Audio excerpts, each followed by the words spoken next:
पंकज बंदना सिमरो अंगद दुख निकंदना। अमरदास गुर हृदय त्याऊं जी हृदय त्याऊं। श्री गुरु रामदास गुण गाऊं। गुरु अर्जन विघ्नन के नासक विघ्नन के। हर गोबिंद शुभ मत प्रकाशक। श्री हर राय नमो कर जोरी नमो कर जोरी। श्री हर कृष्ण मनाऊं बहुरी। तेग बहादुर परम कृपाला जी परम कृपाला। श्री गुरु गोबिंद सिंह बिसाला। तारों तरा पर पुन पुन सीसा। वाहिगुरु पुन पुन सीसा। बंदों बार बार जगदीसा। एक ओंकारा सतगुरु ते प्रसाद सच होए। वाहिगुरु जी की फतेह है विघ्न विनाशन सोए। कहाँ बुद्ध प्रभु तुच्छ हमारी। बरन सकै महिमा जो तिहारी। हम ना सकत कर सिफत तुम्हारी। आप लिहो तुम कथा सुधारी। हम ना सकत कर सिफत तुम्हारी। आप लिहो तुम कथा सुधारी। सतनाम श्री वाहिगुरु जी दोहरा। पुत्र दिलावर को तबै बन का तुर पै पीत। गुरु प्रताप दीर्घ लखियो तजी आसन है जीत। वाहिगुरु जी का खालसा वाहिगुरु जी की फतेह। परम सन्मान जो गुरु की साजी नवाजी हुई। गुरु रूप गुरु खालसा साध संगत जी सतगुरु जी की अपार बख्शिश किरपा सदका आप जी गुरु चरणों ਦੀਆਂ ਹਾਜ਼ਰੀਆਂ ਭਰ ਕੇ सतगुरु गुरु ग्रंथ साहब जी के दर्शन दीदार मेले करके अपना जीवन सफला कर रहे हो। मस्तक लगा साध रेण वडभाग जिन्हां दे बहुत वड्डे भाग चंगे कर्म हुंदे हन। उन्हां नूं महाराज सच्चे पातशाह गुरु ग्रंथ साहब जी के चरणों की धूड़ मत्थे ते लाण दा सुभाग प्राप्त हुंदा है। आप जी ने गुरु महाराज सच्चे पातशाह कलगीधर पिता जी का पावन इतिहास पिछले प्रकरणों में सरवण किया है। जदों दिलावर खान पठान ने अपने पुत्र अपने खानजादे नूं 1000 फौज दे के अद्धी रात नूं गुरु कियां ते हमला करन लई भेजिया। जदों 2 घड़ियां रात बीती महाराज 10वें पातशाह बचित्र नाटक विच लिखते ने द्वैग करी बीती निस जबै चढ़त करी खानन मिल तबै।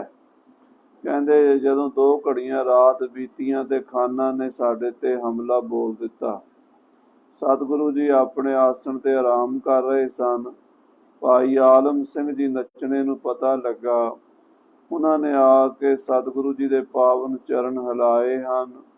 महाराज सुचेत होए ते भाई आलम सिंह ने दसिया महाराज दुश्मन की फौज नदी के परले पासे आ खड़ी है। जब दल पार नदी के आयो आन आलमे हमें जगायो। महाराज कहते सानू आलम सिंह ने जगाया ते गह गह शस्त्र वीर रस पागे। शोर सुना सब ही नर जागे गह गह शस्त्र वीर रस पाके। जदों आवाज़ सुनी कि दुश्मन का दल आ गया है सारे गुरु के सिख बंदूकां तीर कमान ढालां तलवारां शस्त्र लैके वीर रस विच नदी वल दौड़े हन कि आ रहे पठाणां दा मुकाबला करांगे। ਪਰ ਪਰਮੇਸ਼ਰ ਦੀ ਐਸੀ ਕਲਾ ਵਰਤੀ ਕਿ ਠੰਡ ਬਹੁਤ ਜ਼ਿਆਦਾ ਸੀ। ਪੋਹ ਮਾਘ ਦਾ ਮਹੀਨਾ ਸੀ ਔਰ ਨਦੀ ਦਾ ਕਿਨਾਰਾ ਹੋਣ ਕਰਕੇ ਠੰਡ ਹੋਰ ਜ਼ਿਆਦਾ ਵੱਧ ਗਈ।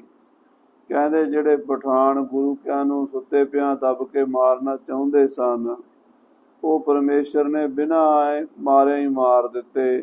ਭਾਵ ਕਿ ਹੱਥ ਪੈਰ ਠੰਡੇ ਹੋ ਗਏ, ਸੁੰਨ ਹੋ ਗਏ। ਕਿਸੇ ਦਾ ਹੀਆ ਨਹੀਂ ਪਿਆ ਕਿ ਨਦੀ 'ਚ ਵੜਨ। ਖਾਨਜ਼ਾਦੇ ਨੂੰ ਕਹਿਣ ਲੱਗੇ, ਖਾਨਜ਼ਾਦਾ ਜੀ ਤੁਹਾਡੀ ਉਮਰ ਛੋਟੀ ਹੈ, ਅਜੇ ਤੁਹਾਨੂੰ ਜੰਗ ਦਾ ਤਜਰਬਾ ਨਹੀਂ, ਤੁਸੀਂ ਵਾਪਸ ਪਰਤ ਚੱਲੋ, ਨਹੀਂ ਤਾਂ ਆਪਣਾ ਬਹੁਤ ਨੁਕਸਾਨ ਹੋਵੇਗਾ। ਉਹ ਲੜਕਾ ਦਿਲਾਵਰ ਖਾਂ ਦਾ ਡਰ ਕੇ ਪਿਛਾਂ ਭੱਜ ਗਿਆ ਤੇ ਸਾਧ ਸੰਗਤ ਜੀ ਰਸਤੇ 'ਚ ਬਰਵਾ ਪਿੰਡ ਆਉਂਦਾ ਹੈ। ਇਹਨਾਂ ਨੇ ਉਹ ਬਰਵਾ ਪਿੰਡ ਜਿਹੜਾ ਸੀ ਉਹ ਲੁੱਟ ਲਿਆ। ਮਹਾਰਾਜ 10ਵੇਂ ਪਾਤਸ਼ਾਹ ਗੁਰੂ ਗੋਬਿੰਦ ਸਿੰਘ ਸਾਹਿਬ ਜੀ ਨੇ ਬਚਿੱਤਰ ਨਾਟਕ ਵਿੱਚ ਇੱਕ ਕਥਾ ਲਿਖੀ ਹੈ। ਉਸੇ ਆਧਾਰ ਤੇ ਕਵੀ ਰਾਜ ਭਾਈ ਸੰਤੋਖ ਸਿੰਘ ਜੀ ਸ੍ਰੀ ਗੁਰਪ੍ਰਤਾਪ ਸੂਰਜ ਗ੍ਰੰਥ ਦੀ ਦੂਸਰੀ ਰਿਤੂ ਵਿੱਚ ਇਹ ਕਥਾ ਬਿਆਨ ਕਰ ਰਹੇ ਨੇ। ਮਨ ਬਿਰਤੀਆਂ ਕਲਗੀਧਰ ਪਾਤਸ਼ਾਹ ਜੀ ਦੇ ਚਰਨਾਂ 'ਚ ਜੋੜੀਏ, ਸ੍ਰੀ ਅਨੰਦਪੁਰ ਸਾਹਿਬ ਆਪਣੀ ਸੁਰਤ ਲੈ ਚੱਲੀਏ, ਪਿਆਰ ਨਾਲ ਆਖੀਏ ਸਤਨਾਮ ਸ੍ਰੀ ਵਾਹਿਗੁਰੂ ਸਾਹਿਬ ਜੀ, ਸਤਨਾਮ ਸ੍ਰੀ ਵਾਹਿਗੁਰੂ ਸਾਹਿਬ ਜੀ। ਦੋਹਰਾ ਪੁੱਤਰ ਦਿਲਾਵਰ ਕੋ ਤਬੈ ਬਨ ਕਾ ਤੁਰ ਪੈ ਭੀਤ। ਦਿਲਾਵਰ ਖਾਂ ਦਾ ਪੁੱਤਰ ਸਾਧ ਸੰਗਤ ਜੀ ਮਹਾਰਾਜ 10ਵੇਂ ਪਾਤਸ਼ਾਹ ਨਾਲ ਲੜਨ ਦਾ ਹੌਸਲਾ ਹੀ ਨਹੀਂ ਕਰ ਸਕਿਆ। ਭੈ ਭੀਤ ਹੋ ਗਿਆ। ਆਇਆ ਤਾਂ ਬੜੇ ਉਤਸ਼ਾਹ ਨਾਲ ਸੀ ਕਿ ਮੈਂ ਸੁੱਤੇ ਪਿਆਂ ਗੁਰੂਆਂ ਨੂੰ ਜਾ ਕੇ ਫੜ ਲਵਾਂਗਾ, ਸਿੱਖਾਂ ਨੂੰ ਮਾਰ ਦਿਆਂਗਾ, ਗੁਰੂ ਕੋਲੋਂ ਵੱਡਾ ਭਾਰੀ ਟੈਕਸ ਲੈ ਕੇ ਗੁਰੂ ਨੂੰ ਛੱਡਾਂਗਾ। ਪਰ ਸਾਰੀਆਂ ਗੱਲਾਂ ਮਨ ਦੀਆਂ ਮਨ ਵਿੱਚ ਹੀ ਰਹਿ ਗਈਆਂ। ਨਾ ਤਾਂ ਗੁਰੂ ਸਾਹਿਬ ਜੀ ਦਾ ਤਪ ਤੇਜ ਝੱਲ ਸਕਿਆ ਤੇ ਨਾ ਠੰਡ ਦੀ ਮਾਰ ਸਹਾਰ ਸਕਿਆ। ਭੈ ਭੀਤ ਹੋ ਕੇ ਦਿਲਾਵਰ ਦਾ ਪੁੱਤਰ ਭੱਜ ਗਿਆ। ਗੁਰ ਪ੍ਰਤਾਪ ਦੀਰਘ ਲਖਿਓ ਤਜੀ ਆਸ ਨਹਿ ਜੀਤ। ਗੁਰੂ ਮਹਾਰਾਜ ਦਾ ਪ੍ਰਤਾਪ ਵੱਡਾ ਜਾਣ ਕੇ ਜੰਗ ਦੇ ਜਿੱਤਣ ਦੀ ਆਸ ਛੱਡ ਦਿੱਤੀ। ਮਹਾਰਾਜ 10ਵੇਂ ਪਾਤਸ਼ਾਹ ਲਿਖਦੇ, ਗਇਓ ਖਾਨਜ਼ਾਦਾ ਪਿਤਾ ਪਾਸ ਜੰਗ। ਖਾਨਜ਼ਾਦਾ ਪਿਓ ਕੋਲ ਭੱਜ ਕੇ ਚਲਾ ਗਿਆ ਵਾਪਸ, ਸਾਡੇ ਨਾਲ ਲੜ ਨਹੀਂ ਸਕਿਆ। ਸੋ ਇਹ ਬਚਨ ਭਾਈ ਸਾਹਿਬ ਇੱਥੇ ਲਿਖ ਰਹੇ, ਤਜੀ ਆਸ ਨੇ ਜੀਤ, ਜਿੱਤ ਦੀ ਆਸ ਨਹੀਂ ਰਹੀ, ਉਹ ਤਿਆਗ ਦਿੱਤੀ ਹੈ। ਇਹ ਉਸ ਲੜਕੇ ਨੂੰ ਪਤਾ ਲੱਗ ਗਿਆ ਕਿ ਮੇਰੀ ਹੁਣ ਜਿੱਤ ਨਹੀਂ ਹੋ ਸਕੇਗੀ। ਭੁਜੰਗ ਪ੍ਰਿਆਦ ਛੰਦ ਭਰਿਓ ਪੂਰ ਪਾਰੋ ਸੋ ਪਿੰਗੰ ਸਮਾਨੰ। ਬਹੁਤ ਜ਼ਿਆਦਾ ਪਾਲਾ ਪੈਣ ਕਰਕੇ, ਠੰਡ ਪੈਣ ਕਰਕੇ ਇਹਨਾਂ ਸਾਰੇ ਪਠਾਨਾਂ ਦੇ ਹੱਥ ਪੈਰ ਸੁੰਨ ਹੋ ਗਏ। ਸੁਨਿਓ ਸ਼ੋਰ ਦੂਜੇ ਚਮੂ ਕੇ ਮਹਾਨੰ। ਕਹਿੰਦੇ ਇਧਰੋਂ ਮਹਾਰਾਜ ਦੀ ਫੌਜ ਦਾ ਸ਼ੋਰ ਵੀ ਸੁਣਾਈ ਦਿੱਤਾ। ਸਿੱਖਾਂ ਦੇ ਨਗਾਰੇ ਵੱਜੇ, ਰਣ ਸਿੰਘੇ ਵੱਜੇ, ਜੈਕਾਰੇ ਗੱਜੇ ਖਾਲਸੇ ਦੇ। ਇਹਨਾਂ ਨੂੰ ਸੁਣ ਕੇ ਖਾਨਜ਼ਾਦੇ ਦਾ ਹੌਸਲਾ ਪਸਤ ਹੋ ਗਿਆ। ਬਿਨਾ ਜੰਗ ਤੇ ਤਰਾਸ ਕੋ ਭੂਰ ਧਾਰੇ। ਬਿਨਾ ਲੜਾਈ ਤੋਂ ਹੀ ਜ਼ਿਆਦਾ ਡਰ ਗਿਆ। ਲੜ ਕੇ ਤਾਂ ਪਤਾ ਨਹੀਂ ਕੀ ਹੋਣਾ ਸੀ। ਅਜੇ ਜੰਗ ਸ਼ੁਰੂ ਵੀ ਨਹੀਂ ਹੋਇਆ ਕਿ ਖਾਨਜ਼ਾਦੇ ਦਾ ਦਿਲ ਦਹਿਲ ਗਿਆ। ਉਹਨੇ ਆਪਣੀ ਫੌਜ ਦੀ ਦੁਰਦਸ਼ਾ ਵੇਖੀ ਤੇ ਖਾਨਜ਼ਾਦਾ ਨਦੀ ਦੇ ਪਰਲੇ ਪਾਸਿਓਂ ਹੀ ਵਾਪਸ ਦੌੜ ਗਿਆ। ਮਿਲੇ ਸੂਮ ਸੋਫੀ ਸਿਪਾਹੀ ਡਰਾਰੇ। ਕਵੀ ਰਾਜ ਭਾਈ ਸੰਤੋਖ ਸਿੰਘ ਜੀ ਕਹਿੰਦੇ ਸ਼ੂਮ ਸੋਫੀ ਇਕੱਠੇ ਹੋਏ ਸਨ, ਉਹ ਡਰ ਕੇ ਭੱਜ ਗਏ। ਕਲਗੀਧਰ ਪਾਤਸ਼ਾਹ ਨੇ ਆਪਣੀ ਬਾਣੀ ਵਿੱਚ ਕਈ ਜਗ੍ਹਾ ਤੇ ਬਚਨ ਲਿਖਿਆ, ਕਹਿੰਦੇ ਸ਼ੂਮ ਸੋਫੀ ਕਿਆ ਲੜਹੀ। ਸੂਮ ਨੇ ਤੇ ਸੋਫੀ ਨੇ ਕੀ ਲੜਨਾ। ਸੂਮ ਤੇ ਸੋਫੀ ਨੂੰ ਤੇ ਹਮੇਸ਼ਾ ਆਪਣੇ ਘਰ ਦਾ, ਬਾਲ ਬੱਚਿਆਂ ਦਾ, ਨਿਆਣੇ ਨਿੱਕਿਆਂ ਦਾ ਫਿਕਰ ਪਿਆ ਰਹਿੰਦਾ। ਉਹ ਸੂਰਮਿਆਂ ਦੀ ਤਰ੍ਹਾਂ ਲੜ ਨਹੀਂ ਸਕਦਾ। ਸੋ ਸੂਮ ਸੋਫੀ ਇਕੱਠੇ ਹੋਏ ਸਨ।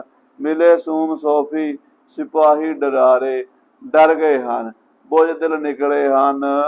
ਬਿਨਾ ਸ਼ਸਤਰ ਚਾਰੇ ਭਏ ਏਣ ਜੈਸੇ। ਕਹਿੰਦੇ ਬਿਨਾ ਸ਼ਸਤਰ ਚਲਾਇਆ ਹਿਰਨਾਂ ਦੀ ਤਰ੍ਹਾਂ, ਜਿਵੇਂ ਹਿਰਨ ਬੁਝਦਿਲ ਦੌੜ ਜਾਂਦਾ ਨਾ ਸ਼ੇਰ ਨੂੰ ਵੇਖ ਕੇ, ਇਵੇਂ ਕਲਗੀਧਰ ਪਾਤਸ਼ਾਹ ਨੂੰ ਵੇਖ ਕੇ ਪਠਾਨ ਭੱਜ ਗਏ ਹਨ। ਮਹਾਮੂੜ ਗੀਤੀ ਚਲੇ ਭਾਜ ਤੈਸੇ। ਮਹਾਮੂਰਖ ਗੀਤੀ ਆਏ ਤਾਂ ਬੜੇ ਉਤਸ਼ਾਹ ਨਾਲ ਸੀ ਵੀ ਗੁਰੂ ਗੋਬਿੰਦ ਸਿੰਘ ਕੋਲੋਂ ਟੈਕਸ ਲਵਾਂਗੇ, ਲੱਖਾਂ ਰੁਪਈਆ ਮੰਗਾਂਗੇ, ਨਹੀਂ ਤਾਂ ਗੁਰੂ ਨੂੰ ਬੰਨ੍ਹ ਕੇ ਲੈ ਜਾਵਾਂਗੇ।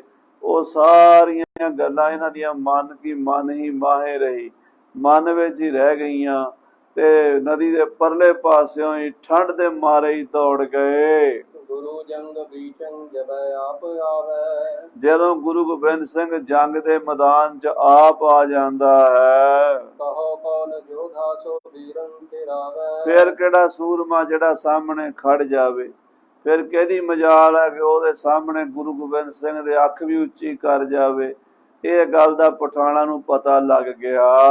ਪਰਾਜੈ ਕਰੈ ਛੋਰ ਤੀਖੇ ਸੋ ਤੀਰੰ। ਇਹ ਪਠਾਣਾ ਨੂੰ ਸੁਣਿਆ ਹੋਇਆ ਸੀ ਤੇ ਕਈਆਂ ਨੇ ਹੋਰ ਡਰਾਤਾ। ਕਹਿੰਦੇ ਅਜੇ ਤੇ ਤੁਸੀਂ ਸੁਖੀ ਹੋ ਜਿਹੜੇ ਉਰਲੇ ਪਾਸੇ ਖਲੋਤੇ ਹੋ, ਜੇ ਕਦੀ ਨਦੀ ਦੇ ਪਰਲੇ ਪਾਸੇ ਚਲੇ ਗਏ ਤੇ ਸਾਹਮਣੇ ਗੁਰੂ ਆ ਗਿਆ, ਤੁਹਾਡੇ ਚੋਂ ਇੱਕ ਵੀ ਨਹੀਂ ਜਿਉਂਦਾ ਜਾਣ ਦੇਵੇਗਾ। ਇਸ ਕਰਕੇ ਆਪਣਾ ਖੈਰ ਮਨਾਓ ਤੇ ਇੱਥੋਂ ਚੱਲਦੇ ਬਣੋ। ਇਮੰ ਬੋਲ ਤੇ ਜਾਤ ਭਾਜੇ ਸੋ ਵੀਰੰ। ਇਸ ਤਰ੍ਹਾਂ ਆਪਸ ਵਿੱਚ ਗੱਲਾਂ ਬਾਤਾਂ ਕਰਦੇ ਹੋਏ ਪਠਾਨ ਭੱਜ ਗਏ ਨੇ। ਕਹਿੰਦੇ ਸ਼ੁਕਰ ਹੈ ਅੱਲਾ ਦਾ ਕਿ ਖਾਨਜ਼ਾਦੇ ਨੇ ਸਾਡੀ ਗੱਲ ਮੰਨ ਲਈ ਹੈ। ਜੇ ਕਿਤੇ ਨਾ ਮੰਨਦਾ ਨਦੀ ਪਾਰ ਕਰਦੇ ਤੇ ਨਾਧਿਆਂ ਦੇ ਨਦੀ ਜੀ ਰੁੜ ਜਾਣਾ ਸੀ। ਠੰਡ ਦੇ ਨਾਲ ਹੱਥ ਪੈਰ ਸੁੰਨ ਹੋ ਗਏ ਸਨ ਤੇ ਮਰ ਜਾਣਾ ਸੀ ਸਾਰਿਆਂ ਨੇ, ਅਣਾਈ ਮੌਤ ਮਰ ਜਾਣਾ ਸੀ। ਯਥਾ ਸ਼ੇਰ ਸੂਤੋ ਉਠੇ ਜਾਗ ਸੋਈ। ਕਹਿੰਦੇ ਜਿਵੇਂ ਸੁੱਤਾ ਸ਼ੇਰ ਕੋਈ ਆ ਕੇ ਜਗਾ ਦੇਵੇ।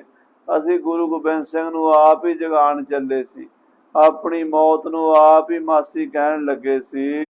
ਕਰੀ ਬ੍ਰਿੰਦ ਭਾਗੈ ਬਿਨਾ ਲਾਜ ਹੋਈ। ਆ ਕਹਿੰਦੇ ਜਿਵੇਂ ਹਾਥੀ ਬੱਬਰ ਸ਼ੇਰ ਜਦੋਂ ਜਾਗ ਪੈਂਦਾ ਨਾ, ਭਬਕ ਮਾਰਦਾ ਤੇ ਹਾਥੀ ਉਦੋਂ ਫਿਰ ਆਪਣੇ ਸਰੀਰ ਦੀ ਆਪਣੀ ਤਾਕਤ ਦੀ ਸ਼ਰਮ ਛੱਡ ਦਿੰਦੇ ਆ, ਭੱਜ ਜਾਂਦੇ ਹਨ।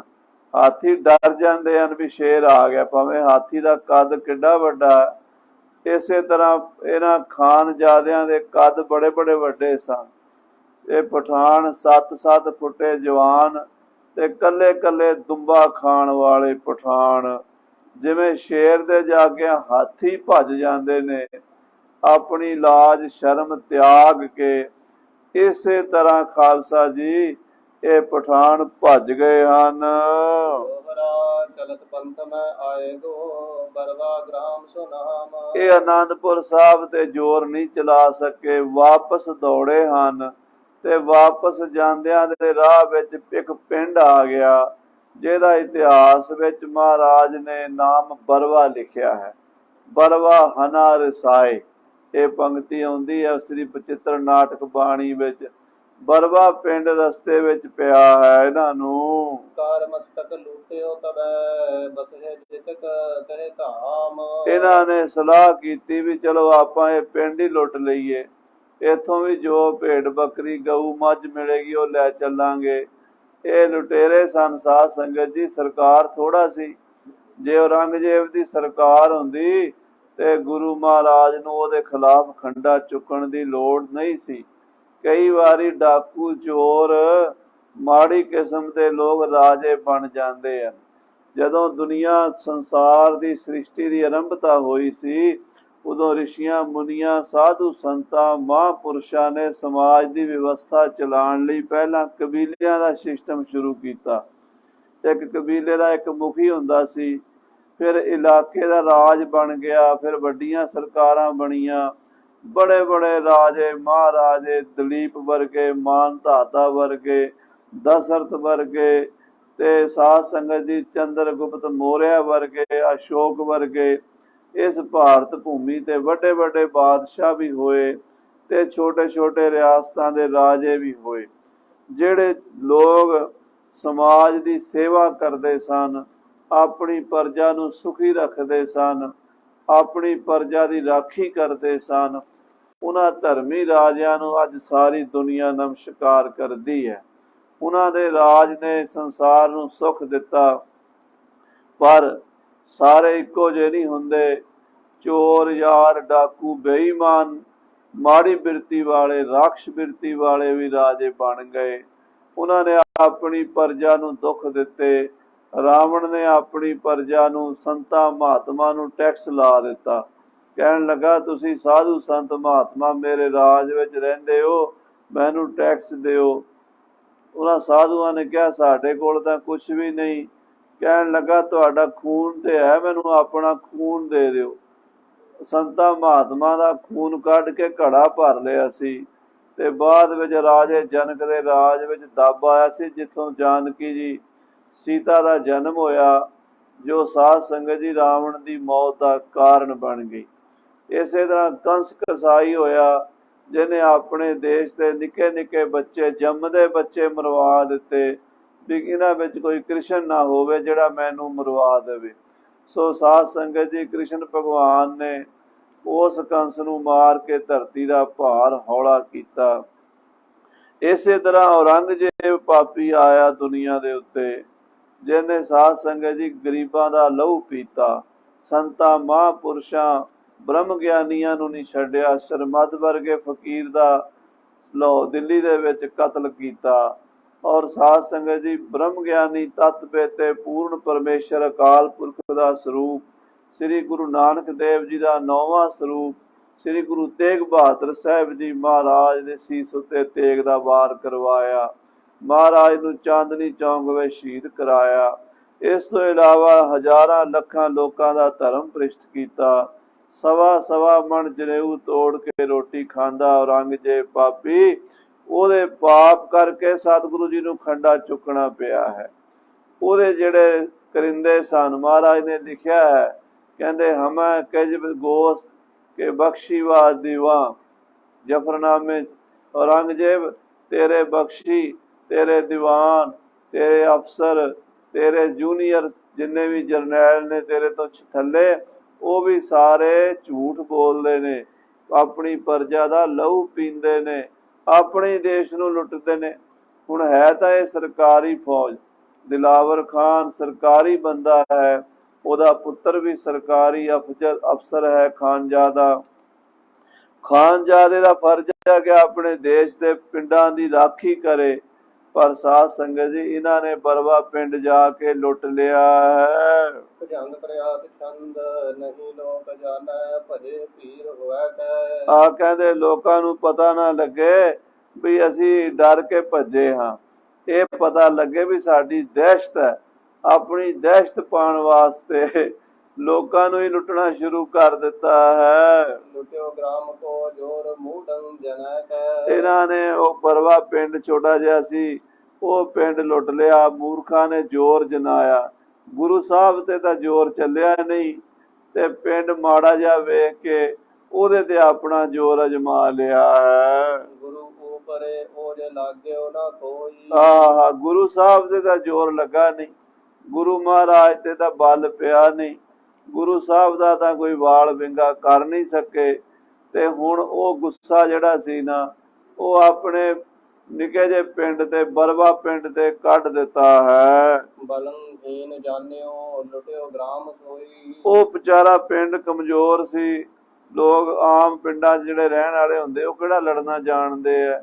ਉਹਨਾਂ ਪੇਂਡੂ ਲੋਕਾਂ ਦੇ ਘਰਾਂ ਵਿੱਚ ਆ ਵੜੇ ਪਠਾਨ, ਗਊਆਂ ਮੱਝਾਂ ਖੋਹ ਲਈਆਂ, ਭੇਡ ਬੱਕਰੀਆਂ ਖੋਹ ਲਈਆਂ।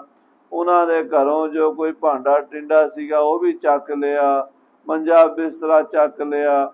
ਏਦਾਂ ਗਰੀਬਾਂ ਦੇ ਪਿੰਡ ਲੁੱਟਣੇ ਸ਼ੁਰੂ ਕਰ ਦਿੰਦੇ ਸਨ। ਸੋ ਬਰਵਾ ਪਿੰਡ ਇਹਨਾਂ ਪਠਾਨਾਂ ਨੇ ਲੁੱਟ ਲਿਆ ਹੈ। ਜਥਾ ਬਾਣੀਓ ਮਾਸ ਕੋ ਨਾਹਿ ਖਾਵੈ। ਮਹਾਰਾਜ ਕਹਿੰਦੇ ਸਾਲਣ ਰਸ ਜਿਮ ਬਾਣੀਓ ਰੋਰਨ ਖਾਤ ਬਣਾਏ। ਬਾਣੀਏ ਦਾ ਜੀ ਕਰਦਾ ਮਾਸ ਖਾਣ ਨੂੰ, ਪਰ ਕਹਿੰਦੇ ਵੀ ਉਹ ਮਾਸ ਖਾਣ ਦਾ ਤਾਂ ਉਹਦੇ ਕੋਲ ਹੌਸਲਾ ਨਹੀਂ ਪੈਂਦਾ।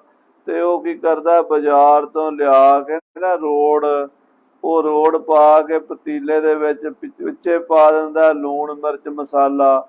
ਉਹ ਉਬਲਦਾ ਰਹਿੰਦਾ ਤੇ ਉਹਨੂੰ ਹੀ ਚੂਸ ਕੇ ਖਾ ਲੈਂਦਾ। ਜਿਵੇਂ ਚਾਹੇ ਸਵਾਦ ਕੋ ਰੋਰ ਕੋ ਰਿੰਦ ਖਾਵੈ। ਕਹਿੰਦੇ ਚਾਹੁੰਦਾ ਵੀ ਮੈਨੂੰ ਮੀਟ ਖਾਣ ਦਾ ਸਵਾਦ ਆਵੇ, ਮਾਸ ਦੇ ਪੀਸ ਮੂੰਹ ਦੇ ਵਿੱਚ ਪਾਵਾਂ, ਪਰ ਉਹ ਮਹਿੰਗੇ ਲੱਗਦੇ ਆ, ਖਰਚਾ ਕਰਨ ਨੂੰ ਜੀ ਨਹੀਂ ਕਰਦਾ। ਤੇ ਕਹਿੰਦੇ ਰੋੜਾਂ ਨੂੰ ਉਬਾਲ ਕੇ ਲੂਣ ਮਿਰਚ ਮਸਾਲਾ ਪਾ ਕੇ ਉਹਨੂੰ ਹੀ ਚੂਸ ਕੇ ਆਪਣਾ ਪੇਟ ਭਰ ਲਵੇ। ਤਥਾ ਮੂਲ ਕੀਨੇ ਉਜਾਰਿਓ ਸੋ ਗ੍ਰਾਮੰ। ਏਦਾਂ ਮਹਾਰਾਜ ਦਸਵੇਂ ਪਾਤਸ਼ਾਹ ਜੀ ਨੇ ਲਿਖਿਆ ਹੈ ਵੀ ਇਹਨਾਂ ਮੂਰਖਾਂ ਨੇ ਸਾਨੂੰ ਤਾਂ ਨਹੀਂ ਮਾਰ ਸਕੇ, ਸਾਡਾ ਤਾਂ ਨਹੀਂ ਨੁਕਸਾਨ ਕਰ ਸਕੇ, ਪਰ ਬਰਵਾ ਪਿੰਡ ਦੇ ਉੱਤੇ ਗੁੱਸਾ ਕੱਢ ਦਿੱਤਾ ਹੈ। ਲਹਿਓ ਅੰਨ ਆਦਿਕ ਜਿਤੀ ਸੌਜ ਧਾਮੰ।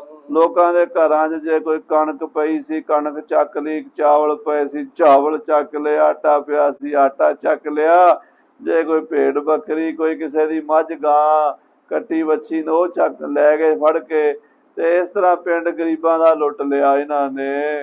ਜਥਾ ਮਤ ਹਾਥੀ ਡਰੇ ਸ਼ੇਰ ਹੇਰੇ। ਜਿਵੇਂ ਕਹਿੰਦੇ ਮਸਤ ਹਾਥੀ ਬੱਬਰ ਸ਼ੇਰ ਨੂੰ ਵੇਖ ਕੇ ਤੇ ਡਰ ਜਾਂਦਾ ਹੈ। ਮ੍ਰਿਗੀ ਔਰ ਕੈ ਜੋਰ ਘਾਲੈ ਕਨੇਰੇ। ਤੇ ਉਹ ਜਿਹੜਾ ਗੁੱਸਾ ਸ਼ੇਰ ਦਾ ਹੁੰਦਾ, ਸ਼ੇਰ ਦਾ ਗੁੱਸਾ ਉਹ ਹਿਰਣੀਆਂ ਤੇ ਕੱਢਦਾ ਹੈ, ਜਾਂ ਜੰਗਲ ਦੇ ਛੋਟੇ ਛੋਟੇ ਜਾਨਵਰ ਖਰਗੋਸ਼ ਵਗੈਰਾ ਕੋਈ ਮਿਲ ਜਾਵੇ ਉਹਨਾਂ ਉੱਤੇ ਆਪਣਾ ਹਾਥੀ ਗੁੱਸਾ ਕੱਢ ਲੈਂਦਾ ਹੈ।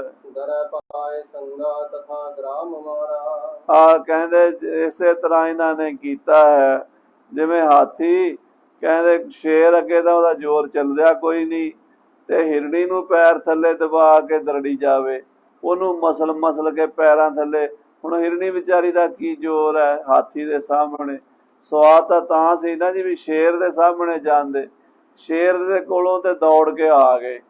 ਦਸਵੇਂ ਪਾਤਸ਼ਾਹ ਮਹਾਰਾਜ ਬੱਬਰ ਸ਼ੇਰ ਕਲਗੀਧਰ ਜੀ ਤੋਂ ਡਰ ਕੇ ਇਹ ਪਠਾਨ ਰੂਪੀ ਹਾਥੀ ਬਰਵਾ ਪਿੰਡ ਨੂੰ ਆ ਕੇ ਦਰੜ ਰਹੇ ਹਨ। ਗੁਰੂ ਸਾਵਧਾਨੀ ਪਿਛੇ ਤਰਾਸ ਧਾਰਾ। ਮਹਾਰਾਜ ਦੀ ਸਾਵਧਾਨੀ ਵੇਖੀ, ਕਿਉਂਕਿ ਮਹਾਰਾਜ ਸੱਚੇ ਪਾਤਸ਼ਾਹ ਦੀਆਂ ਫੌਜਾਂ ਦੇ ਸਦਾ ਹੀ ਜਾਗਦੀਆਂ। ਖਾਲਸਾ ਸੋਏ ਸਦਾ ਸਦ ਜਾਗਤ। ਇਹ ਸੌਣ ਦਾ ਤਾਂ ਸਾਧ ਸੰਗਤ ਜੀ ਖਾਲਸੇ ਨੂੰ ਹੁਕਮ ਹੀ ਨਹੀਂ ਬਹੁਤਾ, ਬਸ ਘੰਟਾ 2 ਘੰਟਾ ਹੀ ਸਿੱਖ ਮਹਾਰਾਜ ਦਾ ਸੌਵੇਂ, ਬਾਕੀ ਨਾਮ ਜਪੇ ਬਾਣੀ ਪੜ੍ਹੇ ਤਿਆਰ ਪਰ ਤਿਆਰ ਰਵੇ।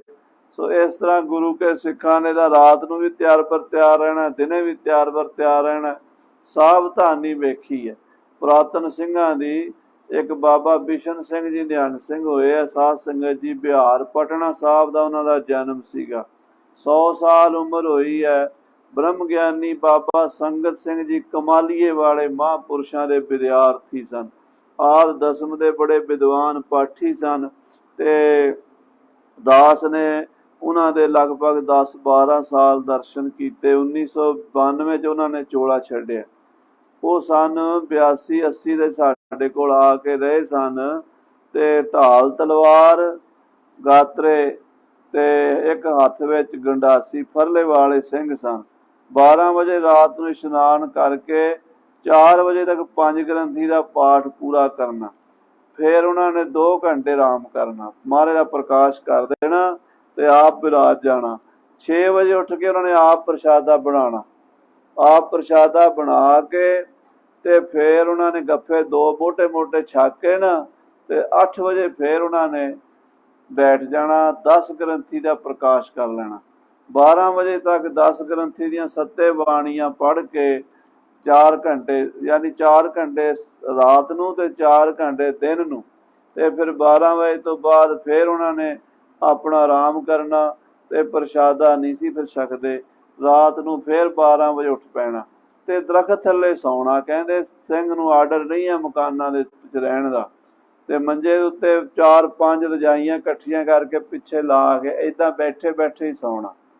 ਤਲਵਾਰ ਤੇ ਢਾਲ ਇੱਥੇ ਤੇ ਗੰਡਾਸੀ ਇੱਥੇ। ਤੇ ਉਹਨਾਂ ਨੂੰ ਕਿਸੇ ਨੇ ਪੁੱਛਣਾ, ਬਾਬਾ ਜੀ ਆਰਾਮ ਕਰਿਆ ਕਰੋ, ਲੰਮੇ ਪੈ ਜਾ ਕਰੋ। ਕਹਿੰਦੇ ਗੁਰੂ ਦਾ ਹੁਕਮ ਨਹੀਂ ਹੈ ਲੰਮੇ ਪੈਣ ਦਾ। ਕਹਿੰਦੇ ਦੁਸ਼ਮਣ ਆਏ, ਉਹ ਹਿੰਦੀ ਬੋਲਦੇ ਸਨ ਬਿਹਾਰੀ ਜੀ, दुश्मन आए उसको ऐसे लगे सिंह त्यार पर त्यार जागता है, ऐसे ना सुता पड़ा तो मार के चला जाएगा। सो ਇਹੋ ਜਿਹੇ ਸਿੰਘ ਸਨ ਮਹਾਰਾਜ ਦੇ ਸਮੇਂ। ਤੇ ਅੱਜ ਕੱਲ੍ਹ ਦੇ ਆਪਾਂ ਸਾਧ ਸੰਗਤ ਜੀ 9 ਵਜੇ ਤੱਕ ਸਵੇਰੇ ਉਂਝ ਨਹੀਂ ਸੁੱਤੇ ਉੱਠਦੇ। ਉਹ ਸਿੰਘ ਕੈਸੇ ਸਨ ਵੀ ਰਾਤ ਨੂੰ ਮਾੜਾ ਜਿਹਾ ਰੌਲਾ ਪਿਆ, ਬੰਦੂਕਾਂ ਲੈ ਕੇ ਫਟਾਫਟ ਨਦੀ ਵੱਲ ਦੌੜੇ। ਤੇ ਉਹ ਦੁਸ਼ਮਣ ਨੂੰ ਪਤਾ ਲੱਗ ਗਿਆ ਵੀ ਗੁਰੂ ਦੀ ਸਾਵਧਾਨੀ ਹੈ। ਜਦੋਂ ਗੁਰੂ ਦੀ ਸਾਵਧਾਨੀ ਵੇਖੀ ਹੈ ਤਾਂ ਕਵੀ ਜੀ ਲਿਖ ਰਹੇ, ਪੰਕਤੀ ਕਿੱਥੇ ਹੈ ਭਲਾ? ਗੁਰੂ ਸਾਵਧਾਨੀ ਤੇ ਪੰਕਤੀ ਹੱਥ ਰੱਖਦੇ ਨਾ ਮੜ ਜਾ। ਗੁਰੂ ਸਾਵਧਾਨੀ ਪਿਖੀ ਤਰਾਸ ਧਾਰਾ। ਕਹਿੰਦੇ ਗੁਰੂ ਦੀ ਸਾਵਧਾਨੀ ਵੇਖ ਕੇ ਉਹ ਡਰ ਗਏ, ਭੈ ਭੀਤ ਹੋ ਗਏ। ਨਰਾਜ ਛੰਦ ਭਲਾਨ ਆਨ ਗ੍ਰਾਮ ਕੋ ਬਿਲੋਕ ਡੇਰ ਕੀਨਿਓ। ਤੇ ਫਿਰ ਇਹਨਾਂ ਨੇ ਉੱਥੋਂ ਬਲਵਾ ਮਾਰ ਕੇ ਨਾ ਭਲਾਨ ਪਿੰਡ ਵਿੱਚ ਡੇਰਾ ਕੀਤਾ ਹੈ। ਗੁਰੂ ਗੋਬਿੰਦ ਸਿੰਘ ਕੀ ਨਾ ਔਰ ਢੀਠ ਦੀਨਿਓ। ਤੇ ਗੁਰੂ ਗੋਬਿੰਦ ਸਿੰਘ ਵੱਲ ਮੂੰਹ ਨਹੀਂ ਕੀਤਾ ਮੁੜ ਕੇ। ਬਰਵੇ ਤੋਂ ਭਲਾਨ ਆ ਗਏ ਤੇ ਭਲਾਨ ਤੋਂ ਇਹਨਾਂ ਨੇ ਇਹ ਨਹੀਂ ਸੋਚਿਆ ਵੀ ਵਾਪਸ ਅਨੰਦਪੁਰ ਸਾਹਿਬ ਤੇ ਹੱਲਾ ਕਰੀਏ। ਉਧਰ ਜਾਣ ਦਾ ਤਾਂ ਹੌਸਲਾ ਹੀ ਨਹੀਂ ਪਿਆ। ਕਿਰਪਾ ਨਕੇਤ ਕੀ ਕਿਰਪਾ ਕਿਰਪਾ ਨਕੇਤ ਜਾਹਿ ਕੇ। ਕਿਰਪਾ ਕਿਰਪਾ ਨਕੇਤ ਕੀ ਕਿਰਪਾ ਕਿਰਪਾ ਨਕੇਤ ਜਾਹੇਗੇ। ਕਹਿੰਦੇ ਉਹ ਕਿਰਪਾ ਦੇ ਸਾਗਰ, ਉਹ ਕਿਰਪਾ ਦੇ ਖਜ਼ਾਨੇ ਗੁਰੂ ਗੋਬਿੰਦ ਸਿੰਘ ਸਾਹਿਬ ਜੀ, ਜਿਨ੍ਹਾਂ ਦੇ ਝੰਡੇ ਤੇ ਕਿਰਪਾਨ ਦਾ ਨਿਸ਼ਾਨ ਹੈ। ਮਹਾਰਾਜ 10ਵੇਂ ਪਾਤਸ਼ਾਹ ਜੀ ਦਾ ਜੋ ਨਿਸ਼ਾਨ ਸਾਹਿਬ ਹੈ ਸਾਧ ਸੰਗਤ ਜੀ, ਸਾਰੀ ਦੁਨੀਆ ਤੋਂ ਨਿਆਰਾ ਹੈ। ਇਹਦੇ ਉੱਤੇ ਸ੍ਰੀ ਸਾਹਿਬ, ਸ੍ਰੀ ਅਸਤੁਜ, ਸ੍ਰੀ ਖੰਡਾ, ਖੜਕ ਖੰਡਾ, ਅਸੀਂ ਅਰਗਰ, ਇਹ ਮਹਾਰਾਜ ਦੀ ਨਿਸ਼ਾਨੀ ਹੈ। ਸੋ ਨਿਸ਼ਾਨ ਦੇ ਉੱਤੇ ਜਿਹਦੇ ਝੰਡਾ ਤੇ ਝੰਡੇ ਉੱਤੇ ਖੰਡਾ, ਉਹ ਗੁਰੂ ਗੋਬਿੰਦ ਸਿੰਘ ਕਲਗੀਧਰ ਪਾਤਸ਼ਾਹ ਹਨ। ਕਹੋ ਸਕੋਨ ਦੂਸਰੋ ਬੇਗਾਰ ਕਾਜ ਤਾਹਿ ਤੇ। ਕਹਿੰਦੇ ਉਸ ਗੁਰੂ ਦਾ ਕੌਣ ਕੋਈ ਵਾਲ ਵਿੰਗਾ ਕਰ ਸਕਦਾ ਹੈ, ਕੀ ਕੋਈ ਵਿਗਾੜ ਸਕਦਾ ਹੈ। ਭਲਾਨ ਗ੍ਰਾਮ ਮੈਂ ਮੁਕਾਮ ਏਕ ਦੋਏ ਕੀਨਿਆ। ਭਲਾਨ ਪਿੰਡ ਦੇ ਵਿੱਚ ਮਹਾਰਾਜ 10ਵੇਂ ਪਾਤਸ਼ਾਹ ਜੀ ਦੇ ਵਿਰੋਧੀਆਂ ਨੇ, ਪਠਾਣਾ ਨੇ 1-2 ਦਿਨ ਡੇਰਾ ਕੀਤਾ ਹੈ। ਫੇਰ ਮੂਡ ਕੇ ਸੁਧੀਰ ਛੋਰ ਦੀਨਿਆ। ਤੇ ਫਿਰ ਮੂਰਖ ਉਥੋਂ ਭਲਾਨ ਤੋਂ ਵੀ ਦੌੜ ਗਏ ਹਨ। ਗੁਰੂ ਮਹਾਰਾਜ ਨਾਲ ਲੜਨ ਦਾ ਖਿਆਲ ਛੱਡ ਦਿੱਤਾ ਹੈ। ਪਿਤਾ ਸਮੀਪ ਜਾਏ ਕੈ ਨਿਵਾਏ ਸੀਸ ਬੈਠੇ ਹੋ। ਤੇ ਇਹ ਖਾਨਜ਼ਾਦਾ ਆਪਣੇ ਪਿਓ ਦਿਲਾਵਰ ਖਾਂ ਕੋਲ ਜਾ ਪਹੁੰਚਿਆ ਤੇ ਦਿਲਾਵਰ ਖਾਂ ਨੂੰ ਜਾ ਕੇ ਸਿਰ ਝੁਕਾ ਕੇ ਬੈਠਾ। ਨਾ ਬਾਤ ਆਏ ਤੁੰਡ ਤੇ ਸਲਾਜ ਧਾਮ ਬੈਠੇ ਹੋ। ਅੱਖਾਂ ਨੀਵੀਆਂ ਕੀਤੀਆਂ, ਮੂੰਹ ਤੋਂ ਗੱਲ ਨਹੀਂ ਆਉਂਦੀ। ਪਿਓ ਨੂੰ ਕੀ ਜਾ ਕੇ ਦੱਸਾਂਗਾ ਵੀ ਮੈਂ ਤਾਂ ਡਰ ਕੇ ਭੱਜ ਆਇਆ, ਮੈਂ ਤਾਂ ਅਨੰਦਪੁਰ ਸਾਹਿਬ ਅੱਪੜਿਆ ਹੀ ਨਹੀਂ, ਮੈਂ ਤਾਂ ਨਦੀ ਵੀ ਨਹੀਂ ਪਾਰ ਕਰ ਸਕਿਆ, ਹੁਣ ਕੀ ਜਵਾਬ ਦਿਆਂਗਾ ਪਿਓ ਨੂੰ।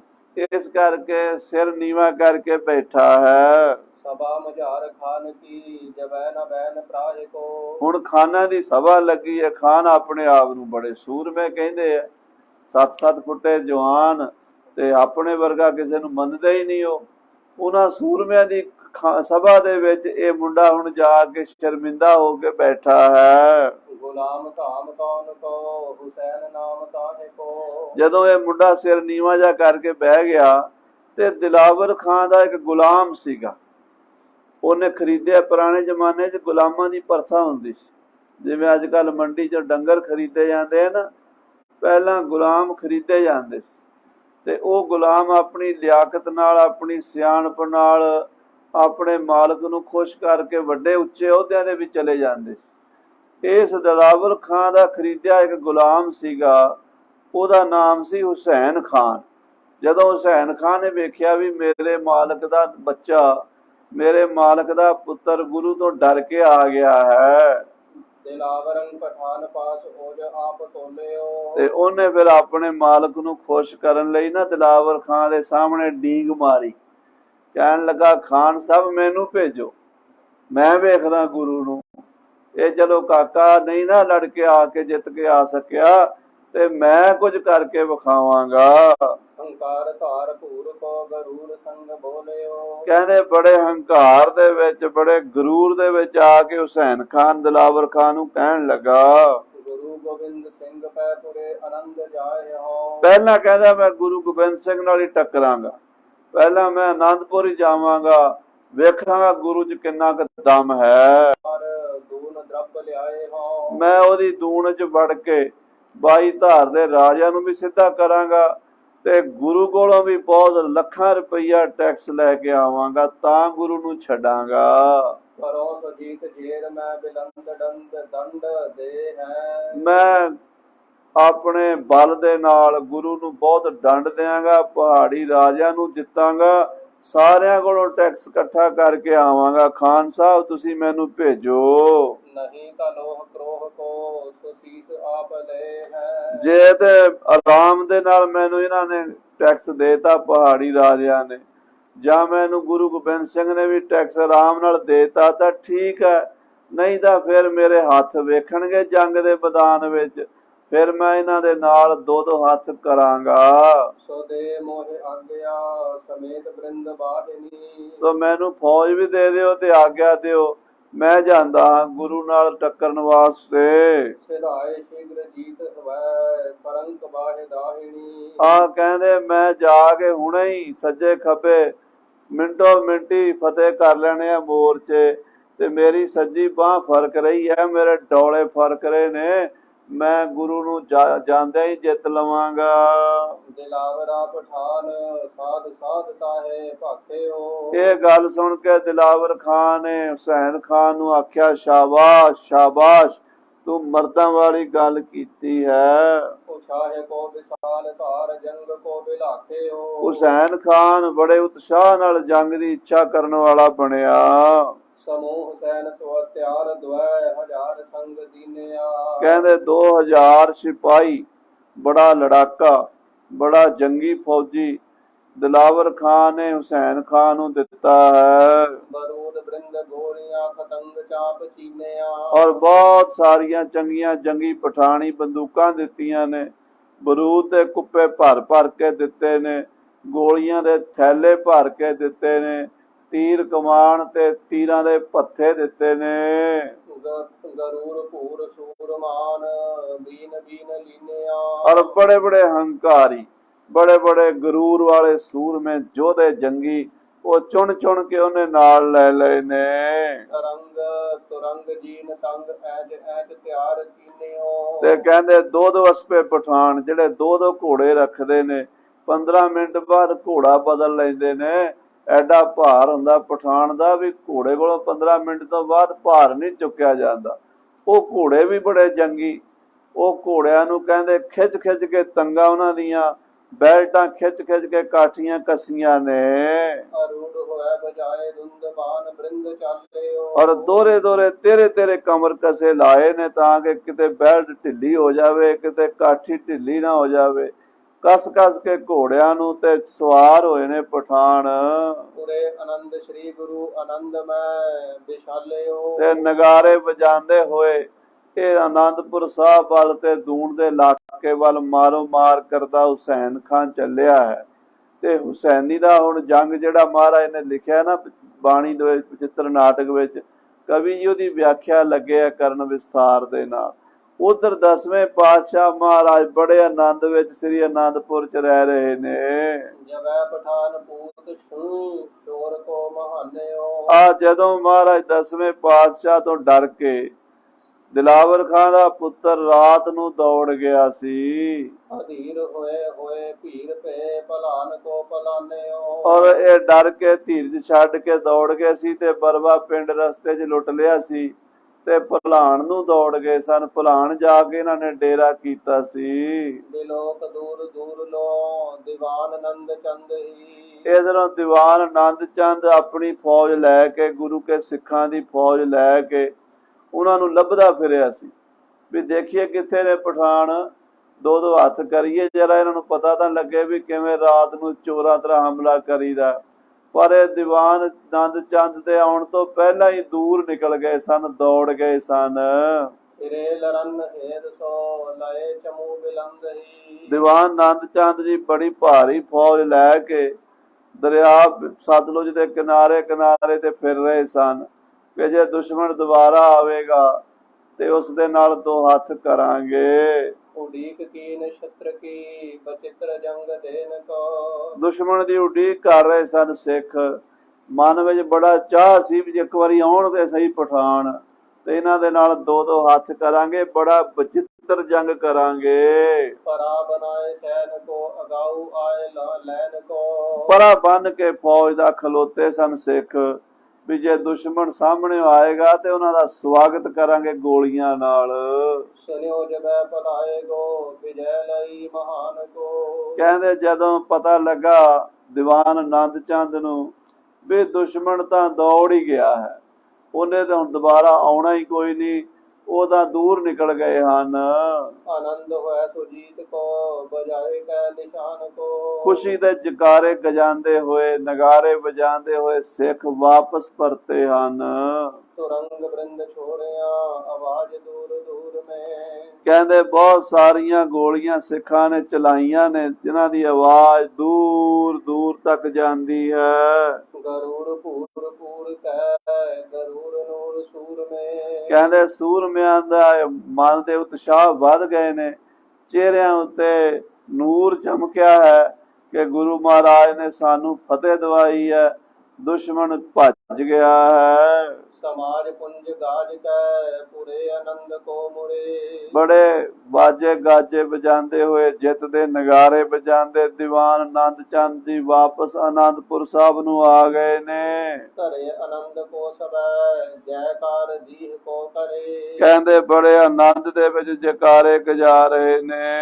प्रवेश होया अशेष ही विशेष जीत पाए कै। बड़ी भारी जित बिना लड़िया ही जित महाराज ने दुआ दी। आप लड़ू ना फौज लड़ाऊं भट वीर नसेती बांध मंगाऊं ना छाडू खलक ना छाडू बलख पर्वत काटू ईरान खुरासान के।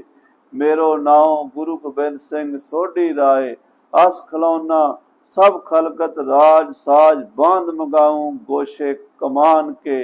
श्री कलगीधर महाराज गुरु गोबिंद सिंह साहब जी की ऐसी कला वरती है, बिना लड़िया ही खालसा जित के आया है। तुरंग आप आपने सोथान में टिकाए कै।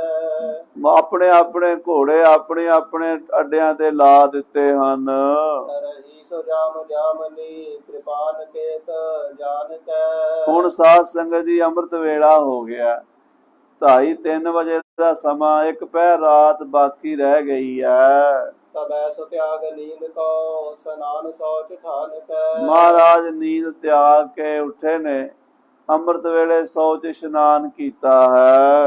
धरे शरीर चीर को सुबीर देह धीर जंग। ते उस वेले स्नान करके दमाला चला के ते अपना जोधियां वाला बाणा पा लिया है। दमाले ते चक्कर ला लए ने, गात्रे च संजोर ढाल तलवार बरछा बंदूक तीर कमान ये सारे शास्त्र सजा लए ने। सजाए आयुधान को विशाल जाहे वीर जंग। महाराज महाबली जिन्हां दे बल दा जिन्हां दे वीरिया दा कोई अंत ही नहीं है, इन्नी शक्ति दे मालक हन। महावीर जोधे श्री कलगीधर पातशाह अपने शस्त्र बस्त्र सजा के कमर कसा कर लिया। अमृत वेले 2:30 बजे ही तैयार हो गए ने। प्रतीक तंग निजंग दलंग बलंग बिलंद जंग को। ते महाराज अपने दल दी उड़ीक कर रहे ने भी फौजां की खबर लैके आउंदियां ने, जित दी खबर आएगी ते फिर जंग दी तैयारी करांगे। प्रभात लो प्रभु थिरे न जान कौन ढंग को। कहंदे महाराज शस्त्र बस्त्र सजा के तैयार बर तैयार होके 2-2:30 बजे दे बैठे ने। सिखां नूं पता नहीं लग रहा भी महाराज इन्नी छेती अज क्यों शस्त्र सजा लए ने। वैसे तो महाराज अमृत वेले नितनेम करया करते सी। 6-7 बजे जदों सूरज की किरण पैंदी सी धरती ते आसा दी वार दा भोग पैंदा सी, फिर अपनी समाधि चों उठ के ते फिर शस्त्र बस्त्र पहनिया करते सन। पर अज महाराज ने अमृत वेले ही शस्त्र सजा लए ने, जंग की तैयारी अमृत वेले ही करी बैठे ने। पता नहीं केड़ी लीला कर रहे ने, सिखां नूं इस गल दी अजे समझ नहीं आई। आरूढ़ मार कंड ते प्रचंड सूर आए कै। जदों सूरज दा प्रकाश होया ते बड़े बड़े सूरमे महाराज दे जोधे वापस आ गए। आनंद नंद चंद आद वंदना सुगाए कै। पंडित दयाराम जी दीवान आनंद चंद जी वर्गे जोधियां ने आ नमस्कार कीती, मत्था टेकिया। सुनाए जंग भारता उड़ीक छत्र कीनिया। और महाराज नूं दस्या कि महाराज जी असी सारी रात उड़ीकदे रहे पठान आउणगे, पर महाराज उड़ीक साडी उदां ही रह गई। पठान पिछा नूं ही मुड़ गए, नदी तो उरले पासे आए नहीं, नदी पार नहीं कर सके। भयो न आए सामुहे विशाल त्रास पीनिया। महाराज बहुते ही डर गए बेचारे, जेड़े नदी नहीं पार कर सके ते पिछा ही मुड़ गए हन। प्रताप दीहे आपको सकै न आए तीर को। महाराज आप दा प्रताप वड्डा है, आप जी दी महिमा महान है, ਆਪ ਜੀ ਦਾ ਸੂਰਜ ਵਰਗਾ ਤੇਜ ਹੈ ਮਹਾਰਾਜ, ਕੋਈ ਆਪ ਦੇ ਨੇੜੇ ਨਹੀਂ ਆ ਸਕਦਾ। ਪ੍ਰਸਿੱਧ ਦੇਸ਼ ਬ੍ਰਿੰਦ ਮੈਂ ਸਹਿ ਸਕੋਨ ਤੀਰ ਕੋ। ਆਪ ਜੀ ਦੀ ਪ੍ਰਸਿੱਧੀ ਹੈ ਸਾਰੇ ਦੇਸ਼ ਵਿਦੇਸ਼ ਵਿੱਚ ਕਿ ਤੁਹਾਡੇ ਤੀਰਾਂ ਦੀ ਮਾਰ ਨਹੀਂ ਕੋਈ ਝੱਲ ਸਕਦਾ। ਨਦੀ ਕਿਨਾਰ ਪਾਰ ਕੋ ਨਾ ਪਾਏ ਨੀਰ ਬੋਰਿਓ। ਮਹਾਰਾਜ ਦਿਲਾਵਰ ਖਾਂ ਦਾ ਮੁੰਡਾ ਪਿਛਾ ਹੀ ਭੱਜ ਗਿਆ, ਨਦੀ ਦੇ ਵਿੱਚ ਪੈਰ ਵੀ ਨਹੀਂ ਪਾਇਆ, ਅੱਗੇ ਤੇ ਕੀ ਆਉਣਾ ਸੀ, ਡਰਦੇ ਮਾਰੇ ਪਿਛਾ ਨੂੰ ਹੀ ਦੌੜ ਗਏ ਨੇ। ਅਧੀਰ ਭੀੜ ਧੂਰ ਹੋਵੇ ਉਛਾਹ ਯੁੱਧ ਛੋਰਿਓ। ਧੀਰਜ ਛੱਡ ਦਿੱਤੀ ਮਹਾਰਾਜ, ਹੌਸਲੇ ਟੁੱਟ ਗਏ ਪਠਾਣਾ ਦੇ। ਆਪ ਜੀ ਦਾ ਪ੍ਰਤਾਪ ਹੀ ਨਹੀਂ ਝੱਲਿਆ ਗਿਆ ਤੇ ਜੰਗ ਦਾ ਖਿਆਲ ਵਿੱਚ ਛੱਡ ਕੇ ਦੌੜ ਗਿਆ ਹੈ। ਕਿਰਪਾ ਨਿਧਾਨ ਸ਼ੁਰੇ ਤਾਨ ਬੈਨ ਕੋ ਬਖਾਨਿਓ। ਕਲਗੀਧਰ ਪਾਤਸ਼ਾਹ ਦੀਵਾਨ ਆਨੰਦ ਚੰਦ ਤੋਂ ਜੰਗ ਦੀ ਸਾਰੀ ਵਾਰਤਾ ਸੁਣ ਕੇ ਬੋਲੇ ਹਨ।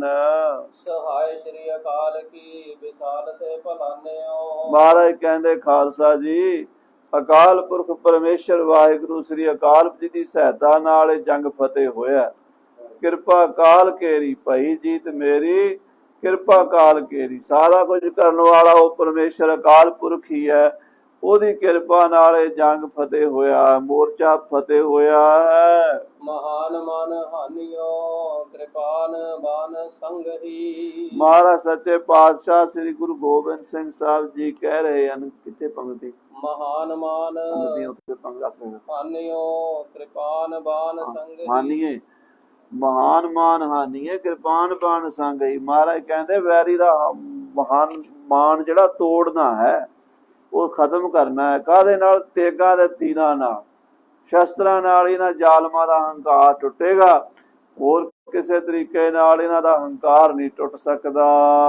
ਬਹੋਰ ਸਤਰ ਆਏ ਹੈ ਮਚਾਏ ਦਾਏ ਜੰਗ ਹੀ। ਮਹਾਰਾਜ ਕਹਿੰਦੇ ਵੈਰੀ ਫੇਰ ਆਏਗਾ, ਉਹਨਾਂ ਨੇ ਚੜ ਕੇ ਆਉਣਾ ਤੇ ਜੰਗ ਹੋਣਾ ਉਹਨਾਂ ਦੇ ਨਾਲ। ਇਹ ਨਾ ਸਮਝੋ ਵੀ ਉਹ ਟਲ ਕੇ ਚਲੇ ਗਏ ਨੇ, ਉਹ ਡਰ ਕੇ ਗਏ ਨੇ ਇੱਕ ਵਾਰੀ, ਪਰ ਉਹਨਾਂ ਨੇ ਫੇਰ ਫੌਜਾਂ ਇਕੱਠੀਆਂ ਕਰਕੇ ਆਉਣਾ ਹੈ। ਸਮੇਤ ਬ੍ਰਿੰਦ ਸੈਨ ਸਾਵਧਾਨ ਹੀ ਰਹੀਜੀਏ। ਇਸ ਕਰਕੇ ਹੁਣ ਫੌਜ ਨੂੰ ਸਾਰੀ ਨੂੰ ਸਾਵਧਾਨ ਰੱਖੋ, ਹਰ ਵੇਲੇ ਤਿਆਰ ਬਰ ਤਿਆਰ ਰਹੋ ਤੇ ਸ਼ਸਤਰ ਵੱਧ ਤੋਂ ਵੱਧ ਤਿਆਰ ਕਰ ਲਵੋ। ਤੁਰੰਗ ਆਯੁਧਾਨ ਕੋ ਪਟਾਨ ਬਾਟ ਦੀਜੀਏ। ਕਲਗੀਧਰ ਪਾਤਸ਼ਾਹ ਕਹਿੰਦੇ ਸੂਰਮਿਆਂ ਨੂੰ ਘੋੜੇ, ਜਿਹਨੂੰ ਚੰਗਾ ਘੋੜਾ ਚਾਹੀਦਾ ਉਹਨੂੰ ਘੋੜਾ ਦਿਓ, ਜਿਹਨੂੰ ਚੰਗਾ ਸ਼ਸਤਰ ਚਾਹੀਦਾ ਉਹਨੂੰ ਸ਼ਸਤਰ ਦਿਓ। ਉਰੇ ਆਨੰਦ ਮੈਂ ਆਨੰਦ ਯੋ ਬਿਲੰਦ ਹੋਇਓ। ਸ੍ਰੀ ਅਨੰਦਪੁਰ ਸਾਹਿਬ ਵਿੱਚ ਇਸ ਤਰ੍ਹਾਂ ਵੱਡਾ ਭਾਰੀ ਆਨੰਦ ਹੋਇਆ ਹੈ। ਦੀਵਾਨ ਮੈਂ ਦੀਵਾਨ ਸਾਥਿਓ ਪ੍ਰਭੂ ਪ੍ਰਭੋਇਓ। ਇਸ ਤਰ੍ਹਾਂ ਮਹਾਰਾਜ ਦੀਵਾਨ ਦੇ ਵਿੱਚ ਗੁਰੂ ਗੋਬਿੰਦ ਸਿੰਘ ਕਲਗੀਧਰ ਪਾਤਸ਼ਾਹ ਨੇ ਆਪਣੇ ਦੀਵਾਨ ਆਨੰਦ ਚੰਦ ਨੂੰ ਕਿਹਾ ਹੈ। ਉਦੈ ਪਠਾਨ ਕੋ ਗੁਲਾਮ ਜੋਰ ਸੈਨ ਆਇਓ। ਉਧਰੋਂ ਸਾਧ ਸੰਗਤ ਜੀ ਦਿਲਾਵਰ ਖਾਨ ਦਾ ਗੁਲਾਮ ਹੁਸੈਨ ਖਾਨ 2000 ਫੌਜ ਲੈ ਕੇ ਬੜੇ ਜੰਗੀ ਮਾਰੂ ਹਥਿਆਰ ਲੈ ਕੇ ਚੱਲਿਆ ਹੈ। ਹੁਸੈਨ ਨਾਮ ਜਸ ਕੋ ਪ੍ਰਤਾਪ ਕੋ ਜਨਾਇਓ। ਇਹ ਹੁਸੈਨ ਖਾਨ ਜਿਹੜਾ ਹੈ ਦਿਲਾਵਰ ਖਾਨ ਦਾ ਗੁਲਾਮ ਹੈ, ਉਹਦਾ ਖਰੀਦਿਆ ਹੋਇਆ ਬੰਦਾ ਹੈ, ਉਹਦੀ ਨੌਕਰੀ ਕਰਦਾ ਹੈ ਤੇ ਜੰਗੀ ਜਰਨੈਲ ਹੈ। ਹੁਸੈਨ ਖਾਨ 2000 ਫੌਜ ਲੈ ਕੇ ਫਿਰ ਚੜਿਆ ਹੈ, ਮਾਰੋ ਮਾਰ ਕਰਦਾ, ਆਪਣੀ ਤਾਕਤ ਜਣਾਉਣ ਵਾਸਤੇ, ਪਹਾੜੀ ਇਲਾਕੇ ਨੂੰ ਫਤਿਹ ਕਰਨ ਵਾਸਤੇ ਆਇਆ ਹੈ। ਪੁਰਾ ਪਿਆਨ ਆਨ ਕੈ ਅਵਾਨ ਗ੍ਰਾਮ ਲੂਟਿਓ। ਸਾਧ ਸੰਗਤ ਜੀ ਨੇ ਸਭ ਤੋਂ ਪਹਿਲਾਂ ਰਸਤੇ 'ਚ ਇੱਕ ਪਿੰਡ ਅਵਾਨ ਪੈਂਦਾ ਹੈ, ਉਸ ਅਵਾਨ ਪਿੰਡ ਨੂੰ ਲੁੱਟਿਆ ਹੈ। ਕਿਉਂਕਿ ਇਹਨਾਂ ਪਠਾਣਾਂ ਦਾ ਕੰਮ ਹਮੇਸ਼ਾ ਲੁੱਟ ਖੋਹ ਹੀ ਰਿਹਾ, ਭਾਵੇਂ ਸਰਕਾਰ ਵਿੱਚ ਹੋਣ ਤੇ ਭਾਵੇਂ ਆਪੋਜਿਟ 'ਚ ਹੋਣ, ਕੰਮ ਲੁੱਟਣਾ ਮਾਰਨਾ ਹੀ ਸੀਗਾ। ਤੇ ਉਹ ਲੁੱਟਾਂ ਖੋਹਾਂ ਕਰਦੇ ਸਨ। ਹੁਸੈਨ ਖਾਨ ਨੇ ਆ ਕੇ ਅਵਾਨ ਪਿੰਡ ਲੁੱਟ ਲਿਆ ਹੈ। ਭਇਓ ਜੋ ਕੋਈ ਸਾਮੂਹੇ ਸੁਠਾਨ ਜੰਗ ਕੂਟਿਓ। ਜਿਹੜਾ ਕੋਈ ਵਿਚਾਰਾ ਸਾਹਮਣੇ ਅੜਿਆ ਹੈ ਉਹਨੂੰ ਮਾਰਿਆ ਕੁੱਟਿਆ ਹੈ, ਤੇ ਜਿਨ੍ਹਾਂ ਨੇ ਆਪਣੀ ਡਰਦਿਆਂ ਮਾਰੇ ਹੀ ਕਿਹਾ ਚੁੱਕ ਲਓ, ਉਹਨਾਂ ਦੇ ਘਰ ਕੋਈ ਭਾਂਡਾ ਕੌਲੀ ਛੱਡੀ ਨਹੀਂ, ਸਾਰਾ ਸਮਾਨ ਲੁੱਟ ਲਿਆ ਲੋਕਾਂ ਦਾ। ਸਮਾਜ ਗ੍ਰਾਮ ਧਾਮ ਕੋ ਸੁਛੀਨ ਛੀਨ ਲੀਨਿਓ। ਅਵਾਨ ਪਿੰਡ ਦੇ ਘਰ ਦੇ ਵਿੱਚ ਕੋਈ ਕਿਸੇ ਦੀ ਭੇਡ ਬੱਕਰੀ ਮੱਝ ਗਾਂ ਬੱਛੀ ਕੱਟੀ ਨਹੀਂ ਰਹਿਣ ਦਿੱਤੀ, ਕਿਉਂਕਿ ਇਹ ਗਾਵਾਂ ਵੀ ਖਾ ਜਾਂਦੇ ਸਨ, ਮੱਝਾਂ ਵੀ ਖਾ ਜਾਂਦੇ ਸਨ, ਤੇ ਸਾਧ ਸੰਗਤ ਦੀ ਭੇਡ ਬੱਕਰੀ ਕੋਈ ਛੱਡਦੇ ਹੀ ਨਹੀਂ ਸਨ, ਸਭ ਕੁਝ ਖਾ ਜਾਂਦੇ ਸਨ। ਤੇ ਲੋਕਾਂ ਦਾ ਸਮਾਨ ਵੀ ਉਹ ਵੀ ਲੁੱਟ ਕੇ ਲੈ ਜਾਂਦੇ ਸਨ ਘਰਾਂ ਚੋਂ। ਜਨਾਏ ਜੋਰ ਆਪਨੋ ਅਹੰਕਾਰ ਪੀਨ ਕੀਨਿਓ। ਕਹਿੰਦੇ ਹੁਸੈਨ ਖਾਨ ਨੇ ਅਵਾਨ ਪਿੰਡ ਤੇ ਆਪਣਾ ਜ਼ੋਰ ਜਣਾਇਆ ਹੈ ਔਰ ਪਿੰਡ ਨੂੰ ਲੁੱਟ ਕੇ ਅੱਗੇ ਤੁਰਿਆ ਹੈ। ਬਹੌਰ ਡੱਡਵਾਰੀਆ ਸਦਰਾ ਸੰਗਰਾਮ ਕਾਲ ਜੀਤਿਓ। ਫਿਰ ਜਿਹੜਾ ਡਡਵਾਲੀਆ ਰਾਜਾ ਹੈ, ਡਡਵਾਲੀਏ ਰਾਜੇ ਨੂੰ ਜੰਗ ਕਰਕੇ ਹੁਸੈਨ ਖਾਨ ਨੇ ਫਤਿਹ ਕੀਤਾ ਹੈ, ਜਿੱਤ ਲਿਆ ਹੈ। ਸੋ ਦੰਡਲੀਨ ਦਰਬ ਕੋ ਪੁਨੀਤ ਮੈਂ ਪ੍ਰਤੀਖਿਓ। ਤੇ ਉਹਦੇ ਕੋਲੋਂ ਬਹੁਤ ਹਜ਼ਾਰਾਂ ਰੁਪਈਆ ਜਿਹੜਾ ਹੈ ਉਹ ਇਹਨਾਂ ਨੇ ਲਿਆ ਹੈ। ਭਾਵ ਕਈ ਹਜ਼ਾਰਾਂ ਟੈਕਸ ਦੇ ਰੂਪ ਵਿੱਚ, ਦੰਡ ਦੇ ਰੂਪ ਵਿੱਚ ਡਡਵਾਲੀਏ ਰਾਜੇ ਕੋਲੋਂ ਹੁਸੈਨ ਖਾਨ ਨੇ ਉਹਨੂੰ ਚੱਟੀ ਲਾਈ ਹੈ ਵੀ ਤੂੰ ਮੇਰੇ ਨਾਲ ਜੰਗ ਕੀਤਾ, ਇੰਨੇ ਲੱਖਾਂ ਰੁਪਈਆ, ਇੰਨੇ ਹਜ਼ਾਰਾਂ ਰੁਪਈਆ ਦੇ। ਤੇ ਉਹਦੇ ਕੋਲੋਂ ਕਈ ਹਜ਼ਾਰ ਰੁਪਈਆ ਇਹਨਾਂ ਨੇ ਚੱਟੀ ਲਈ ਹੈ, ਟੈਕਸ ਲਿਆ ਹੈ। ਕਿ ਦੇਖ ਸੈਲ ਰਾਜ ਮੇਲ ਹੇਤ ਪਾਸ ਆਵਹੀ। ਔਰ ਕਈ ਰਾਜੇ ਡਰਦੇ ਮਾਰੇ ਆਪ ਹੀ ਆ ਕੇ ਮਿਲ ਗਏ ਨੇ ਵੀ ਹੁਸੈਨ ਖਾਨ ਆ ਕੇ ਸਾਡੇ ਇਲਾਕੇ ਵਿੱਚ ਲੁੱਟਮਾਰ ਕਰੇਗਾ, ਜਾਨੀ ਮਾਲੀ ਨੁਕਸਾਨ ਹੋਵੇਗਾ, ਚੰਗਾ ਵੀ ਇਹਨੂੰ ਕੁਝ ਦੇ ਕੇ ਇਹਦਾ ਮੂੰਹ ਮਿੱਠਾ ਕਰ ਦਈਏ ਤੇ ਇਹਦੇ ਨਾਲ ਸੁਲ੍ਹਾ ਕਰ ਲਈਏ। ਡਰਦੇ ਮਾਰੇ ਕਈ ਪਹਾੜੀ ਰਾਜਿਆਂ ਨੇ ਹੁਸੈਨ ਖਾਨ ਨਾਲ ਸੁਲ੍ਹਾ ਕਰ ਲਈ ਹੈ। ਸਮੂਹ ਤੇ ਸੋ ਲੇਤ ਦਾਮ ਦੰਡ ਕੋ ਚੁਕਾਵਹੀ। ਤੇ ਸਾਰਿਆਂ ਕੋਲੋਂ ਦੰਡ ਲੈਂਦਾ ਹੋਇਆ, ਸਾਰਿਆਂ ਕੋਲੋਂ ਪੈਸੇ ਇਕੱਠੇ ਕਰਦਾ ਹੋਇਆ ਪਹਾੜੀ ਇਲਾਕੇ ਵਿੱਚ ਫਿਰ ਰਿਹਾ ਹੁਸੈਨ ਖਾਨ। ਕਿ ਦੇਖ ਸੈਲ ਪਾਲ ਕੇ ਸੋ ਨੰਦ ਬੰਦ ਮੈਂ ਕੀਓ। ਇਹਨੇ ਇੱਥੋਂ ਤੱਕ ਜ਼ੁਲਮ ਕੀਤਾ ਕਿ ਕਈ ਰਾਜਿਆਂ ਦੇ ਲੜਕੇ ਜਿਹੜੇ ਸੀ ਨਾ, ਉਹਨਾਂ ਦੇ ਬੱਚੇ ਉਹ ਕੈਦ ਕਰ ਲਏ। ਉਹਨਾਂ ਦੇ ਲੜਕਿਆਂ ਨੂੰ ਜਾਮਣੀ ਤੌਰ ਤੇ ਰੱਖ ਲਿਆ, ਜਦੋਂ ਪੈਸੇ ਦਿਓਗੇ ਛੱਡ ਦਿਆਂਗੇ। ਹੁਣ ਜਿਹਦਾ ਪੁੱਤਰ ਕੈਦ 'ਚ ਹੋਵੇਗਾ ਰਾਜੇ ਦਾ, ਉਹਨੂੰ ਕਿੱਥੇ ਨੀਂਦ ਆਉਣੀ ਹੈ। ਤੇ ਇਸ ਕਰਕੇ ਰਾਜਿਆਂ ਨੇ ਹਜ਼ਾਰਾਂ ਰੁਪਈਆ ਦੇ ਕੇ ਆਪਣੇ ਬੱਚੇ ਇਹਦੇ ਕੋਲੋਂ ਛੁਡਵਾਏ ਹਨ। ਬਿਲੰਦ ਦਰਬ ਦੇਹਗੇ ਤਾ ਛੋਰ ਹੈ ਸੁਨੈ ਦਏ। ਇਹ ਕਹਿ ਦਿੱਤਾ ਰਾਜਿਆਂ ਨੂੰ ਵੀ ਇੰਨਾ ਪੈਸਾ ਲੈਣਾ, ਤੇਰਾ ਲੜਕਾ ਤਾਂ ਛੱਡਾਂਗੇ। ਦੂਜੇ ਨੂੰ ਕਿ ਤੇਰਾ ਲੜਕਾ ਤਾਂ ਛੱਡਾਂਗੇ, ਇੰਨੇ ਹਜ਼ਾਰ, ਜਿੰਨੀ ਉਹਨਾਂ ਦੀ ਬੁੱਕਤ ਸੀਗੀ ਅੰਦਾਜ਼ਾ ਲਾ ਲਿਆ ਵੀ ਇਹ 20,000 ਦੇ ਸਕਦਾ, ਇਹ 50,000 ਦੇ ਸਕਦਾ, ਇਹ ਲੱਖ ਦੇ ਸਕਦਾ। ਉਹਨੇ ਉਸੇ ਹਿਸਾਬ ਦੇ ਨਾਲ ਉਹਨਾਂ ਨੂੰ ਚੱਟੀ ਸੁਣਾ ਦਿੱਤੀ। ਤੇ ਡਰਦੇ ਮਾਰੇ ਵਿਚਾਰੇ ਰਾਜੇ ਕੀ ਕਰਨ, ਭਾਵੇਂ ਆਪਣੇ ਗਹਿਣੇ ਵੇਚਣ, ਭਾਵੇਂ ਆਪਣੀ ਪ੍ਰਜਾ ਕੋਲੋਂ ਪੈਸਾ ਇਕੱਠਾ ਕਰਨ, ਉਹਨਾਂ ਨੂੰ ਇਹ ਪੈਸਾ ਦੇਣਾ ਹੀ ਪਿਆ ਹੈ। ਕਟੋਚੀਆ ਕਿਰਪਾਲ ਭੀਮ ਚੰਦ ਜੋ ਕਲੂਰੀਆ। ਕਿਰਪਾਲ ਚੰਦ ਕਟੋਚੀਆ ਤੇ ਭੀਮ ਚੰਦ ਕਹਿਲੂਰੀਆ ਜਿਹੜੇ ਰਾਜੇ ਹਨ, ਮਿਲੇ ਅਕੋਰ ਦੇ ਹੇਰ ਓਜ ਪੂਰਿਆ। ਇਹ ਵੀ ਹੁਸੈਨੀ ਤੋਂ ਡਰਦੇ ਹੋਏ ਆਪ ਹੀ ਅੱਗੋਂ ਦੀ ਜਾ ਕੇ ਮਿਲ ਪਏ। ਭੀਮ ਚੰਦ ਨੇ ਵੀ ਤੇ ਕਿਰਪਾਲ ਚੰਦ ਕਟੋਚੀਏ ਨੇ ਆਪ ਹੀ ਹੁਸੈਨੀ ਨੂੰ ਮਾਇਆ ਦੇ ਗੱਫੇ ਦੇ ਕੇ ਉਹਨੂੰ ਠੰਡਾ ਕਰ ਲਿਆ। ਵਿਸਾਲ ਦੂਨ ਮੈਂ ਪ੍ਰਵੇਸ਼ ਲੂਟ ਲੂਟ ਲੀਨਿਓ। ਪਹਾੜ ਦੀ ਦੂਣ 22 ਧਾਰ ਦੇ ਇਲਾਕੇ 'ਚ ਪ੍ਰਵੇਸ਼ ਕਰਕੇ ਹੁਸੈਨੀ ਨੇ 22 ਧਾਰ ਦਾ ਇਲਾਕਾ ਬੁਰੀ ਤਰ੍ਹਾਂ ਲੁੱਟਿਆ ਹੈ। ਸਤਰਾਸ ਭੀਰ ਭੂਰ ਹੋਇ ਕਿਸੂ ਨਾ ਜੰਗ ਕੀਨਿਓ। ਔਰ ਬਹੁਤ ਜ਼ਿਆਦਾ ਸਾਧ ਸੰਗਤ ਜੀ ਭੈ ਭੀਤ ਹੋ ਗਏ ਨੇ, ਡਰ ਗਏ ਨੇ। ਔਰ ਪਹਾੜੀ ਰਾਜਿਆਂ 'ਚ ਕਿਸੇ ਜਿੰਨੀ ਹਿੰਮਤ ਨਹੀਂ ਵੀ ਹੁਸੈਨੀ ਦੇ ਨਾਲ ਜੰਗ ਕਰ ਸਕਣ। ਹੁਸੈਨੀ ਦਾ ਮੁਕਾਬਲਾ ਕਰਨ ਦਾ ਕਿਸੇ ਨੇ ਹੌਸਲਾ ਨਹੀਂ ਕੀਤਾ। ਡਰਦਿਆਂ ਮਾਰਿਆਂ ਨੇ ਉਹਨੂੰ ਟੈਕਸ ਦੇ ਕੇ, ਮਾਇਆ ਦੇ ਕੇ ਉਹਦੇ ਨਾਲ ਸੁਲ੍ਹਾ ਕਰ ਲਈ ਹੈ। ਮਹਾਨ ਅੰਨ ਛੀਨ ਛੀਨ ਸੈਨ ਬਾਟ ਦੀਨਿਓ। ਇਹਨਾਂ ਪਹਾੜੀਆਂ ਇਲਾਕਿਆਂ ਵਿੱਚ ਜਾ ਕੇ ਹੁਸੈਨੀ ਨੇ ਬੜਾ ਅੰਨ ਲੁੱਟਿਆ ਹੈ। ਲੋਕਾਂ ਦੀਆਂ ਫਸਲਾਂ ਵੱਢ ਲਈਆਂ ਹਨ, ਦਾਣਾ ਫੱਕਾ ਜੋ ਲੋਕਾਂ ਦੇ ਘਰਾਂ ਚੋਂ ਕਢਵਾ ਲਿਆ ਹੈ। ਭੇਡ ਬੱਕਰੀ ਕਿਸੇ ਦੀ ਨਹੀਂ ਛੱਡੀ, ਜੋ ਵੀ ਮਾਲ ਮੱਤਾ ਸੋਨਾ ਚਾਂਦੀ ਗਹਿਣਾ ਗੱਟਾ ਸਭ ਖੋਹ ਲਿਆ ਹੈ। ਕਿਤੇ ਗੁਰੂ ਪੁਰਾਨ ਕੋ ਪ੍ਰਭਾਵ ਨਾਹਿ ਚੀਨਿਓ। ਪਰ ਸ੍ਰੀ ਗੁਰੂ ਗੋਬਿੰਦ ਸਿੰਘ ਸਾਹਿਬ ਸੱਚੇ ਪਾਤਸ਼ਾਹ ਦੇ ਪ੍ਰਭਾਵ ਨੂੰ ਅਜੇ ਨਹੀਂ ਜਾਣਿਆ। ਕਰੰਤ ਕਾਚ ਕੋ ਕਾਜ ਖੋਟ ਕੋ ਵਿਚਾਰ ਕੋ ਨ ਠਾਨਿਓ। ਕਹਿੰਦੇ ਮਨ ਵਿੱਚ ਖੋਟੀ ਬਿਰਤੀ ਲੈ ਕੇ ਵੀ ਮੈਂ ਹੁਣ ਪਹਾੜੀ ਰਾਜੇ ਫਤਿਹ ਕਰ ਲਏ ਨੇ ਤੇ ਹੁਣ ਮੈਂ ਗੁਰੂ ਕੋਲੋਂ ਵੀ ਟੈਕਸ ਲਵਾਂਗਾ, ਗੁਰੂ ਨੂੰ ਵੀ ਆਪਣੀ ਈਨ ਮਨਾਵਾਂਗਾ। ਵਿਸਾਲ ਮੂਡ ਆਤਮਾ ਗੁਲਾਮ ਬੁੱਧ ਵਾਨਿਓ। ਕਹਿੰਦੇ ਇਹਦੀ ਬੁੱਧੀ ਗੁਲਾਮ ਸੀ, ਗੁਲਾਮ ਜੋ ਸੀਗਾ ਇਹਦੀ ਬੁੱਧੀ ਵੀ ਗੁਲਾਮ ਸੀ। ਇਸ ਕਰਕੇ ਕਵੀ ਜੀ ਕਹਿੰਦੇ ਵਿਸਾਲ ਮੂੜ ਆਤਮਾ, ਇਹ ਵੱਡੀ ਮੂਰਖ ਆਤਮਾ ਸੀ ਜਿਹਨੂੰ ਕਲਗੀਆਂ ਵਾਲੇ ਪਾਤਸ਼ਾਹ ਦੀ ਮਹਿਮਾ ਦਾ ਪਤਾ ਨਹੀਂ ਚੱਲਿਆ।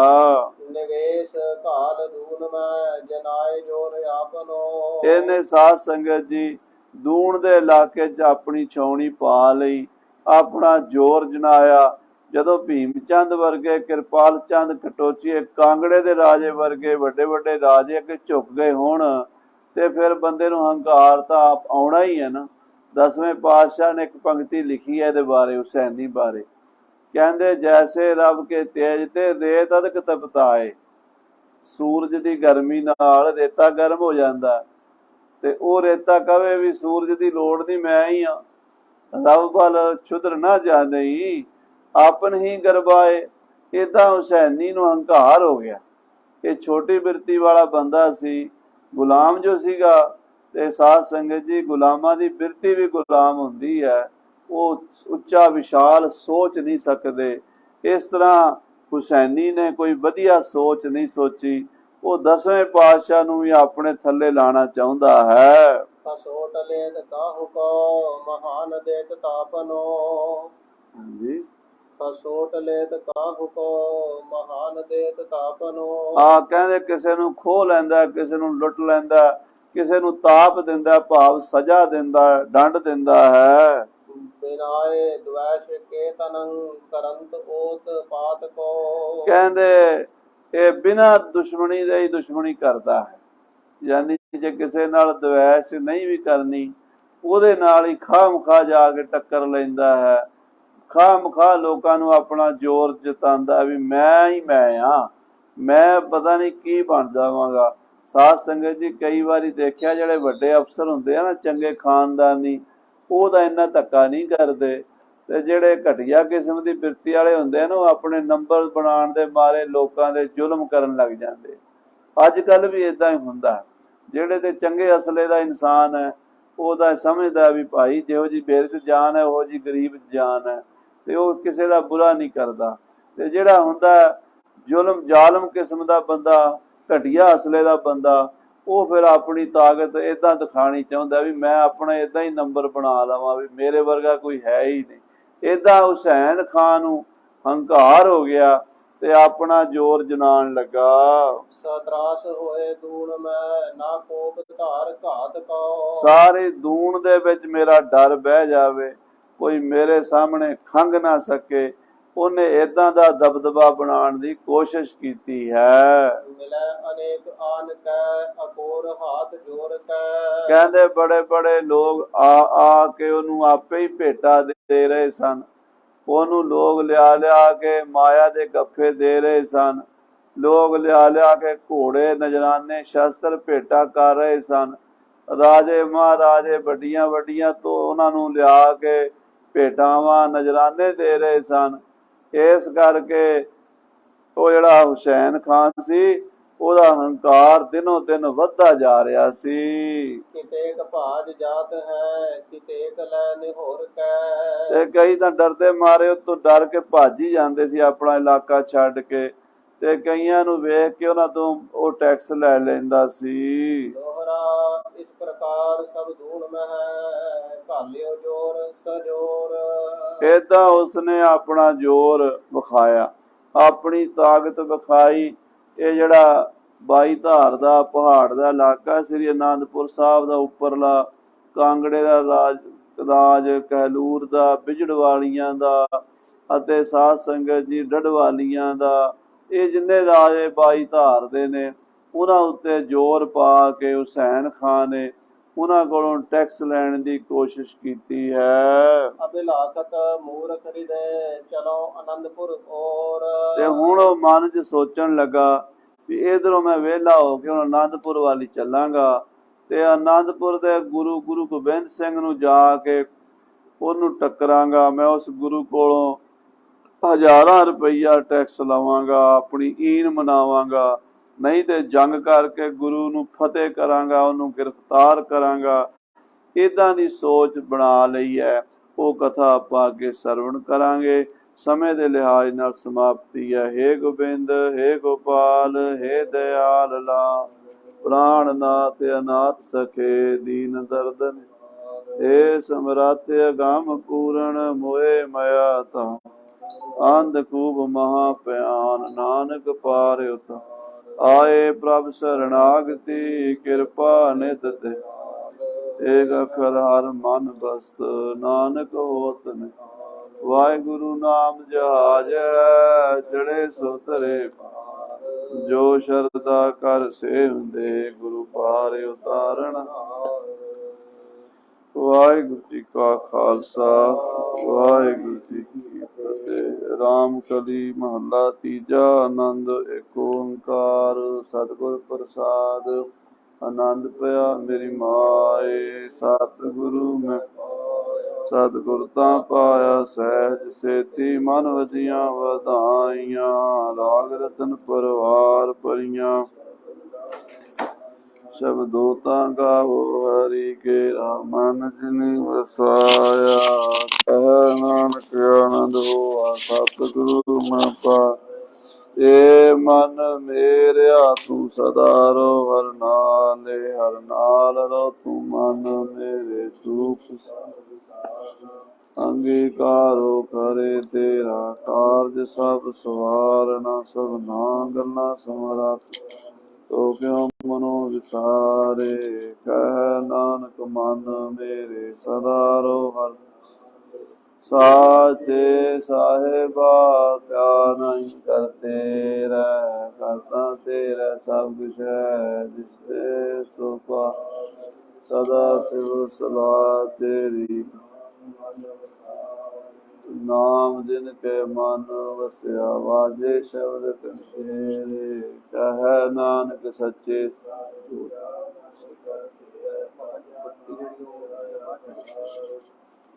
नाम आधार मेरा जिन भुखा सब गवाइया कर शांत सुख मन आय वसया जिन इच्छा सब पुजाइया सदा कुर्बान किता गुरु विठा दयाइया कह नानक सुनो संतोष करो प्यारो सचा नाम दारो वाजे पंच शब्द तित कार सुभागे शब्द वाजे करा पंच दूत वस कीते काल कंठ कुमारया तुर करम पाया तुर तिन को से नाम कह नानक तैस को आदित कर अनाद वाजे आनंद सुनो बड़ भाग्यो सगल मनोरथ पार ब्रह्म प्रपाया उतरे सगल विसूरे दुख रोग संताप उतरे सुनी सच्ची बाणी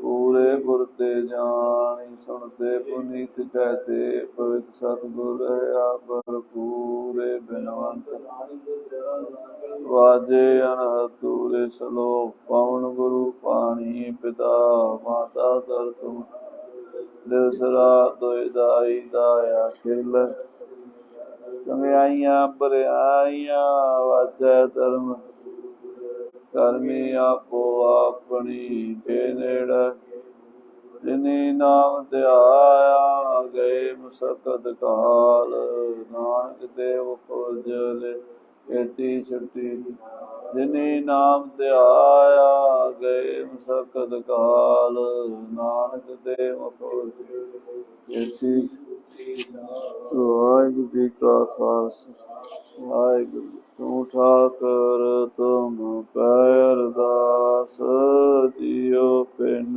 सब तेरा तुम मात पिता हम बारक तेरे तुमरी कृपा में सुख कोई न जाने तुमरा अंत चेते चाप सगल समगरी तुमरे सूतरता तुम ते हो सो तुमरी गात मित तुम ही जानी ना बोलना जी सतनाम श्री वाहिगुरु वाहिगुरु अरदास एक ओंकार वाहिगुरु की फतेह। श्री भगवती जी सहाय वार श्री भगवती जी की पातशाही दसवीं प्रथम भगवती सिमर कै गुरु नानक लई ध्याए। फिर अंगद गुर ते अमरदास रामदास होई सहाय। अर्जन हर गोबिंद नो सिमरो श्री हर राय। श्री हर कृष्ण ध्याईऐ जिस डिठे सब दुख जाए। तेग बहादुर सिमरिऐ घर नौ निधि आवे ताए। सब थाई होए सहाय। दसवें पातशाह साहब गुरु गोबिंद सिंह महाराज कलगीधर पिता पंथ दे वाली अमृत के दाते सरबंस दानी श्री गुरु गोबिंद सिंह जी सब थाई होए सहाय। दसां पातशाहियां दी जोत जागदी जोत जारा जहूर सर्व कला भरपूर। धन धन श्री गुरु ग्रंथ साहिब जी महाराज दरबार दसम दरबार सरबलो दरबार जी के पाठ दर्शन दीदार मेले बोलो जी। पंज प्यारे चार साहिबजादे 40 मुक्ते हटियां तपियां जपियां जिन्हां नाम जपिया वंड के छकिया। देग चलाई तेग वाई देख के निठ कीता। तिन्हां प्यारियां सचारियां दी कमाई दा ध्यान धर के बोलो जी। पंजां तख्तां सरबत गुरुद्वारियां गुरधामां दे दर्शन दीदार मेले बोलो जी। प्रथमे समूह खालसे जी की अरदास है जी। गुरु खालसा जी को केसी सुआसी वाहिगुरु वाहिगुरु वाहिगुरु नाम चित आवे।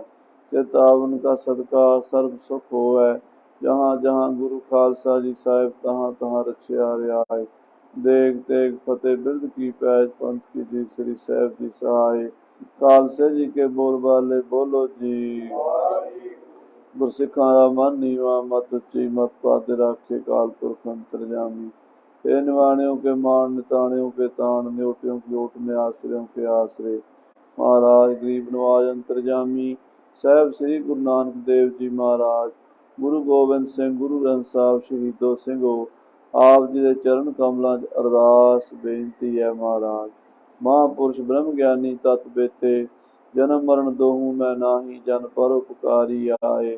जी दान दे भगति लाइन हर स्यों लैन मिलाए। ऐसे महापुरुष भाई साहब भाई संतोख सिंह जी कवि राज जिन्हां दे ग्रह विखे जो आप जी ने महाराज किरपा की है पंथ खालसे नूं इस स्थान की सेवा बख्शी। और महाराज आप जी की किरपा नाल श्री गुर प्रताप सूरज ग्रंथ जो सावन के महीने सन 1900 बिक्रमी दे विच और 1843 दे विच महाराज भाई साहब संतोख सिंह जी को आप जी ने कथा पूर्ण कराई सी। सावन में इस ग्रंथ की भई समाप्ति आए। विघ्न बिरंद ते बच रहे श्री करतार सहाय। आप जी की कृपा नाल महाराज श्री गुर प्रताप सूरज ग्रंथ की संपूर्णता का दिवस जान करके गुरु की संगतां ने उपराले कीते। श्री अखंड पाठ साहब आरंभ करा रहे सच्चे पातशाह जी किरपा करनी। ਸਿੰਘਾਂ ਦੇ सिर ते मेहर प्रयात रखना। बाणी शुद्ध पढ़न का बल उदम बख्शना सच्चे पातशाह। पाठी ਸਿੰਘਾਂ ਦੇ सिर ते बाणी पढ़न का शुद्ध बल उदम बख्शना। सेवादारां नूं सेवा करन का बल बख्शना।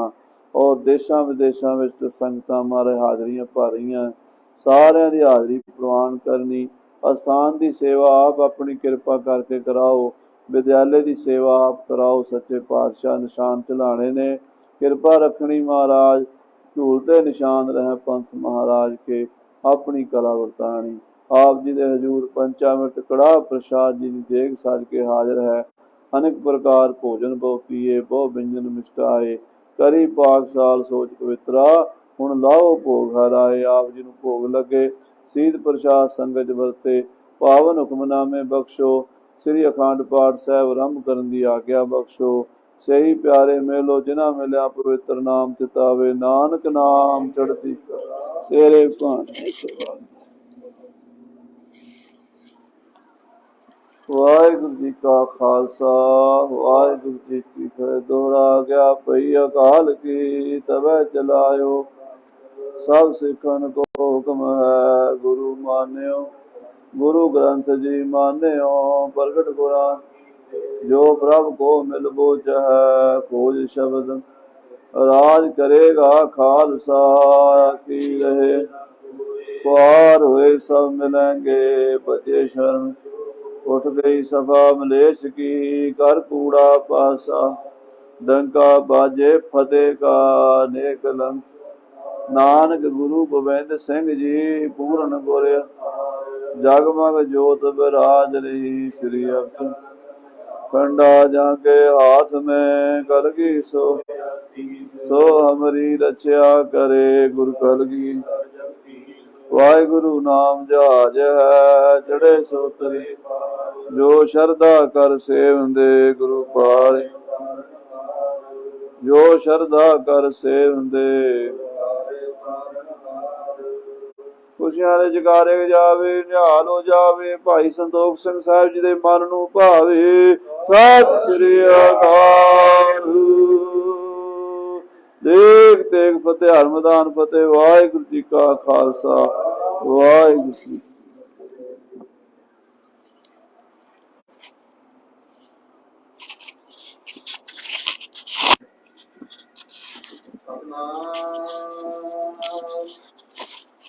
श्री वाहिगुरु साहिब जी हो आया दूरों चल के मैं तकी तो सरनाए जियो मैं आशा रखी चित में मेरा सबो दुख गवाए जियो दुकालं परनासी दयालं स्वरूपे सदा अंग संगे अपंगं विपुते सतनाम श्री वाहिगुरु साहिब जी जैत सरी महला पंजवा वार सलोकां नाल एक ओंकार सतगुर प्रसाद सलोक आद पूरन मद पूरन अंत पूरन परमेश्वर सिमरंत संत सर्वत्र रमनं नानक अगनासन जगदीश्वर आद पूरन मद पूरन अंत पूरन परमेश्वर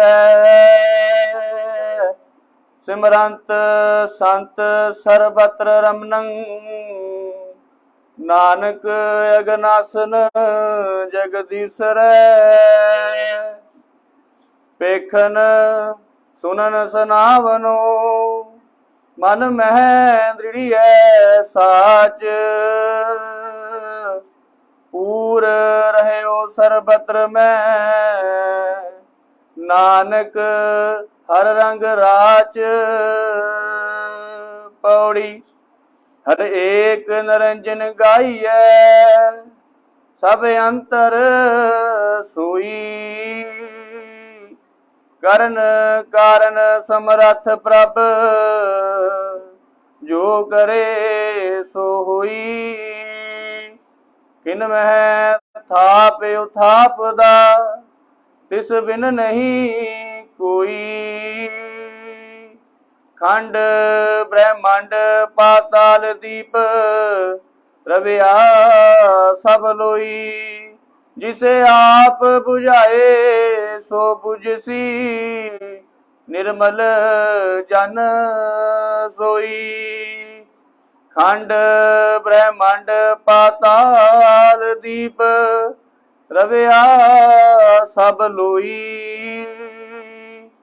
जिसे आप बुझाए सो बुझसी निर्मल जन सोई वाहिगुरु जी का खालसा वाहिगुरु जी की फतेह।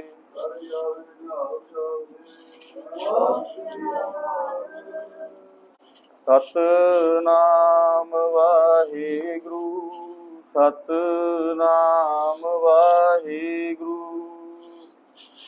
सतनाम वाहिगुरु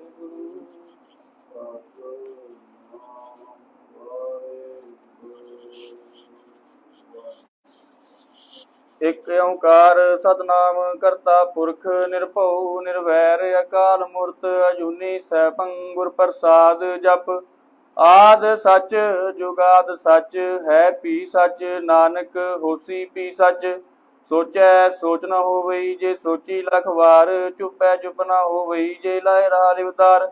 ਭੁਖਿਆ ਭੁਖ ਨ ਉਤਰੀ ਜੇ ਬੰਨਾ ਪੁਰੀਆਂ ਭਾਰ, ਸਹਿਸ ਸਿਆਣਪਾ ਲਖ ਹੋਇ ਤਾਂ ਇਕ ਨ ਚੱਲੈ ਨਾਲ। ਕਿਵ ਸਚਿਆਰਾ ਹੋਈਐ ਕਿਵ ਕੂੜੈ ਟੁੱਟੈ ਪਾਲ, ਹੁਕਮ ਰਜਾਈ ਚਲਣਾ ਨਾਨਕ ਲਿਖਿਆ ਨਾਲ। ਹੁਕਮੀ ਹੋਵਨ ਆਕਾਰ ਹੁਕਮ ਨਾ ਕਿਹਾ ਜਾਈ, ਹੁਕਮੀ ਹੋਵਨ ਜੀ ਹੁਕਮ ਮਿਲੈ ਵਡਿਆਈ। ਹੁਕਮੀ ਉਤਮ ਨੀਚ ਹੁਕਮ ਲਿਖ ਦੁਖ ਸੁਖ ਪਾਈ ਹੈ, ਇਕ ਨਾ ਹੁਕਮੀ ਬਖਸ਼ੀਸ ਇਕ ਹੁਕਮੀ ਸਦਾ ਪਵਾਈ ਹੈ। ਹੁਕਮੈ ਅੰਦਰ ਸਭ ਕੋ ਬਾਹਰ ਹੁਕਮ ਨਾ ਕੋਏ, ਨਾਨਕ ਹੁਕਮੈ ਜੇ ਬੁਝੈ ਤਾਂ ਹੋਮੈ ਕਹਿ ਨਾ ਕੋਏ। ਗਾਵੈ ਕੋ ਤਾਨ ਹੋਵੈ ਕਿਸੈ ਤਾਨ, ਗਾਵੈ ਕੋ ਦਾਤ ਜਾਣੈ ਨਿਸ਼ਾਨ। ਗਾਵੈ ਕੋ ਗੁਣ ਵਡਿਆਈਆਂ ਚਾਰ, ਗਾਵੈ ਕੋ ਵਿਦਿਆ ਵਿਖਮ ਵਿਚਾਰ। ਗਾਵੈ ਕੋ ਸਾਜ ਕਰੇ ਤਨਖੇ, ਗਾਵੈ ਕੋ ਜੀ ਲੈ ਫਿਰਦੇ। ਗਾਵੈ ਕੋ ਜਾਪੈ ਦਿਸੈ ਦੂਰ, ਗਾਵੈ ਕੋ ਵੇਖੈ ਹਾਦਰਾ ਦੂਰ। ਕਥਨਾ ਕਥੀ ਨਾ ਆਵੈ ਟੋਟ, ਕਥ ਕਥ ਕਥੀ ਕੋਟੀ ਕੋਟ ਕੋਟ। ਦੇਂਦਾ ਦੇ ਲੈਂਦੇ ਥਕ ਪਾਏ, ਜੁਗਾ ਜੁਗੰਤਰ ਖਾਹੀ ਖਾਏ। ਹੁਕਮੀ ਹੁਕਮ ਚਲਾਏ ਰਾਹੋ, ਨਾਨਕ ਵਿਖਸੈ ਵੇ ਪ੍ਰਵਾਹੋ। ਸਾਚਾ ਸਾਹਿਬ ਸਾਚ ਨਾਏ, ਭਾਖਿਆ ਭਵ ਪਾਰ। ਅੱਖ ਹੈ ਮੰਗ ਹੈ ਦੇਹ ਦੇ, ਦਾਤ ਕਰੇ ਦਾਤਾਰ। ਫਿਰ ਕੇ ਅੱਗੇ ਰੱਖੀਐ ਜਿਤ ਦਿਸੈ ਦਰਬਾਰ। ਮੋਹ ਕੇ ਬੋਲਨ ਬੋਲੀਐ ਜਿਤ ਸੁਨ ਧਰੇ ਪਿਆਰ। ਅੰਮ੍ਰਿਤ ਵੇਲਾ ਸਚ ਨਾਉ ਵਡਿਆਈ ਵਿਚਾਰ। ਕਰਮੀ ਆਵੈ ਕੱਪੜਾ ਨਦਰੀ ਮੋਖ ਦੁਆਰ। ਨਾਨਕ ਏਵੈ ਜਾਣੀਐ ਸਭ ਆਪੇ ਸਚਿਆਰ। ਥਾਪਿਆ ਨਾ ਜਾਏ ਕੀਤਾ ਨਾ ਹੋਏ, ਆਪੇ ਆਪ ਨਿਰੰਜਨ ਸੋਏ। ਜਿਨ ਸੇਵਿਆ ਤਿਨ ਪਾਇਆ ਮਾਨ, ਨਾਨਕ ਗਾਵੀਐ ਗੁਣੀ ਨਿਦਾਨ। ਗਾਵੀਐ ਸੁਣੀਐ ਮਨ ਰਖੀਐ ਭਾਉ, ਦੁਖ ਪਰ ਹਰ ਸੁਖ ਕਰ ਲੈ ਜਾਏ। ਗੁਰਮੁਖ ਨਾਦੰ ਗੁਰਮੁਖ ਵੇਦੰ, ਗੁਰਮੁਖ ਰਿਆ ਸਮਾਈ। ਗੁਰ ਈਸਰ ਗੁਰ ਗੋਰਖ ਬਰਮਾ ਗੁਰ ਪਾਰਬਤੀ ਮਾਈ। ਜੇ ਹਉ ਜਾਣਾ ਆਖਾ ਨਾਹੀ, ਕਹਿਣਾ ਕਥਨ ਨਾ ਜਾਈ।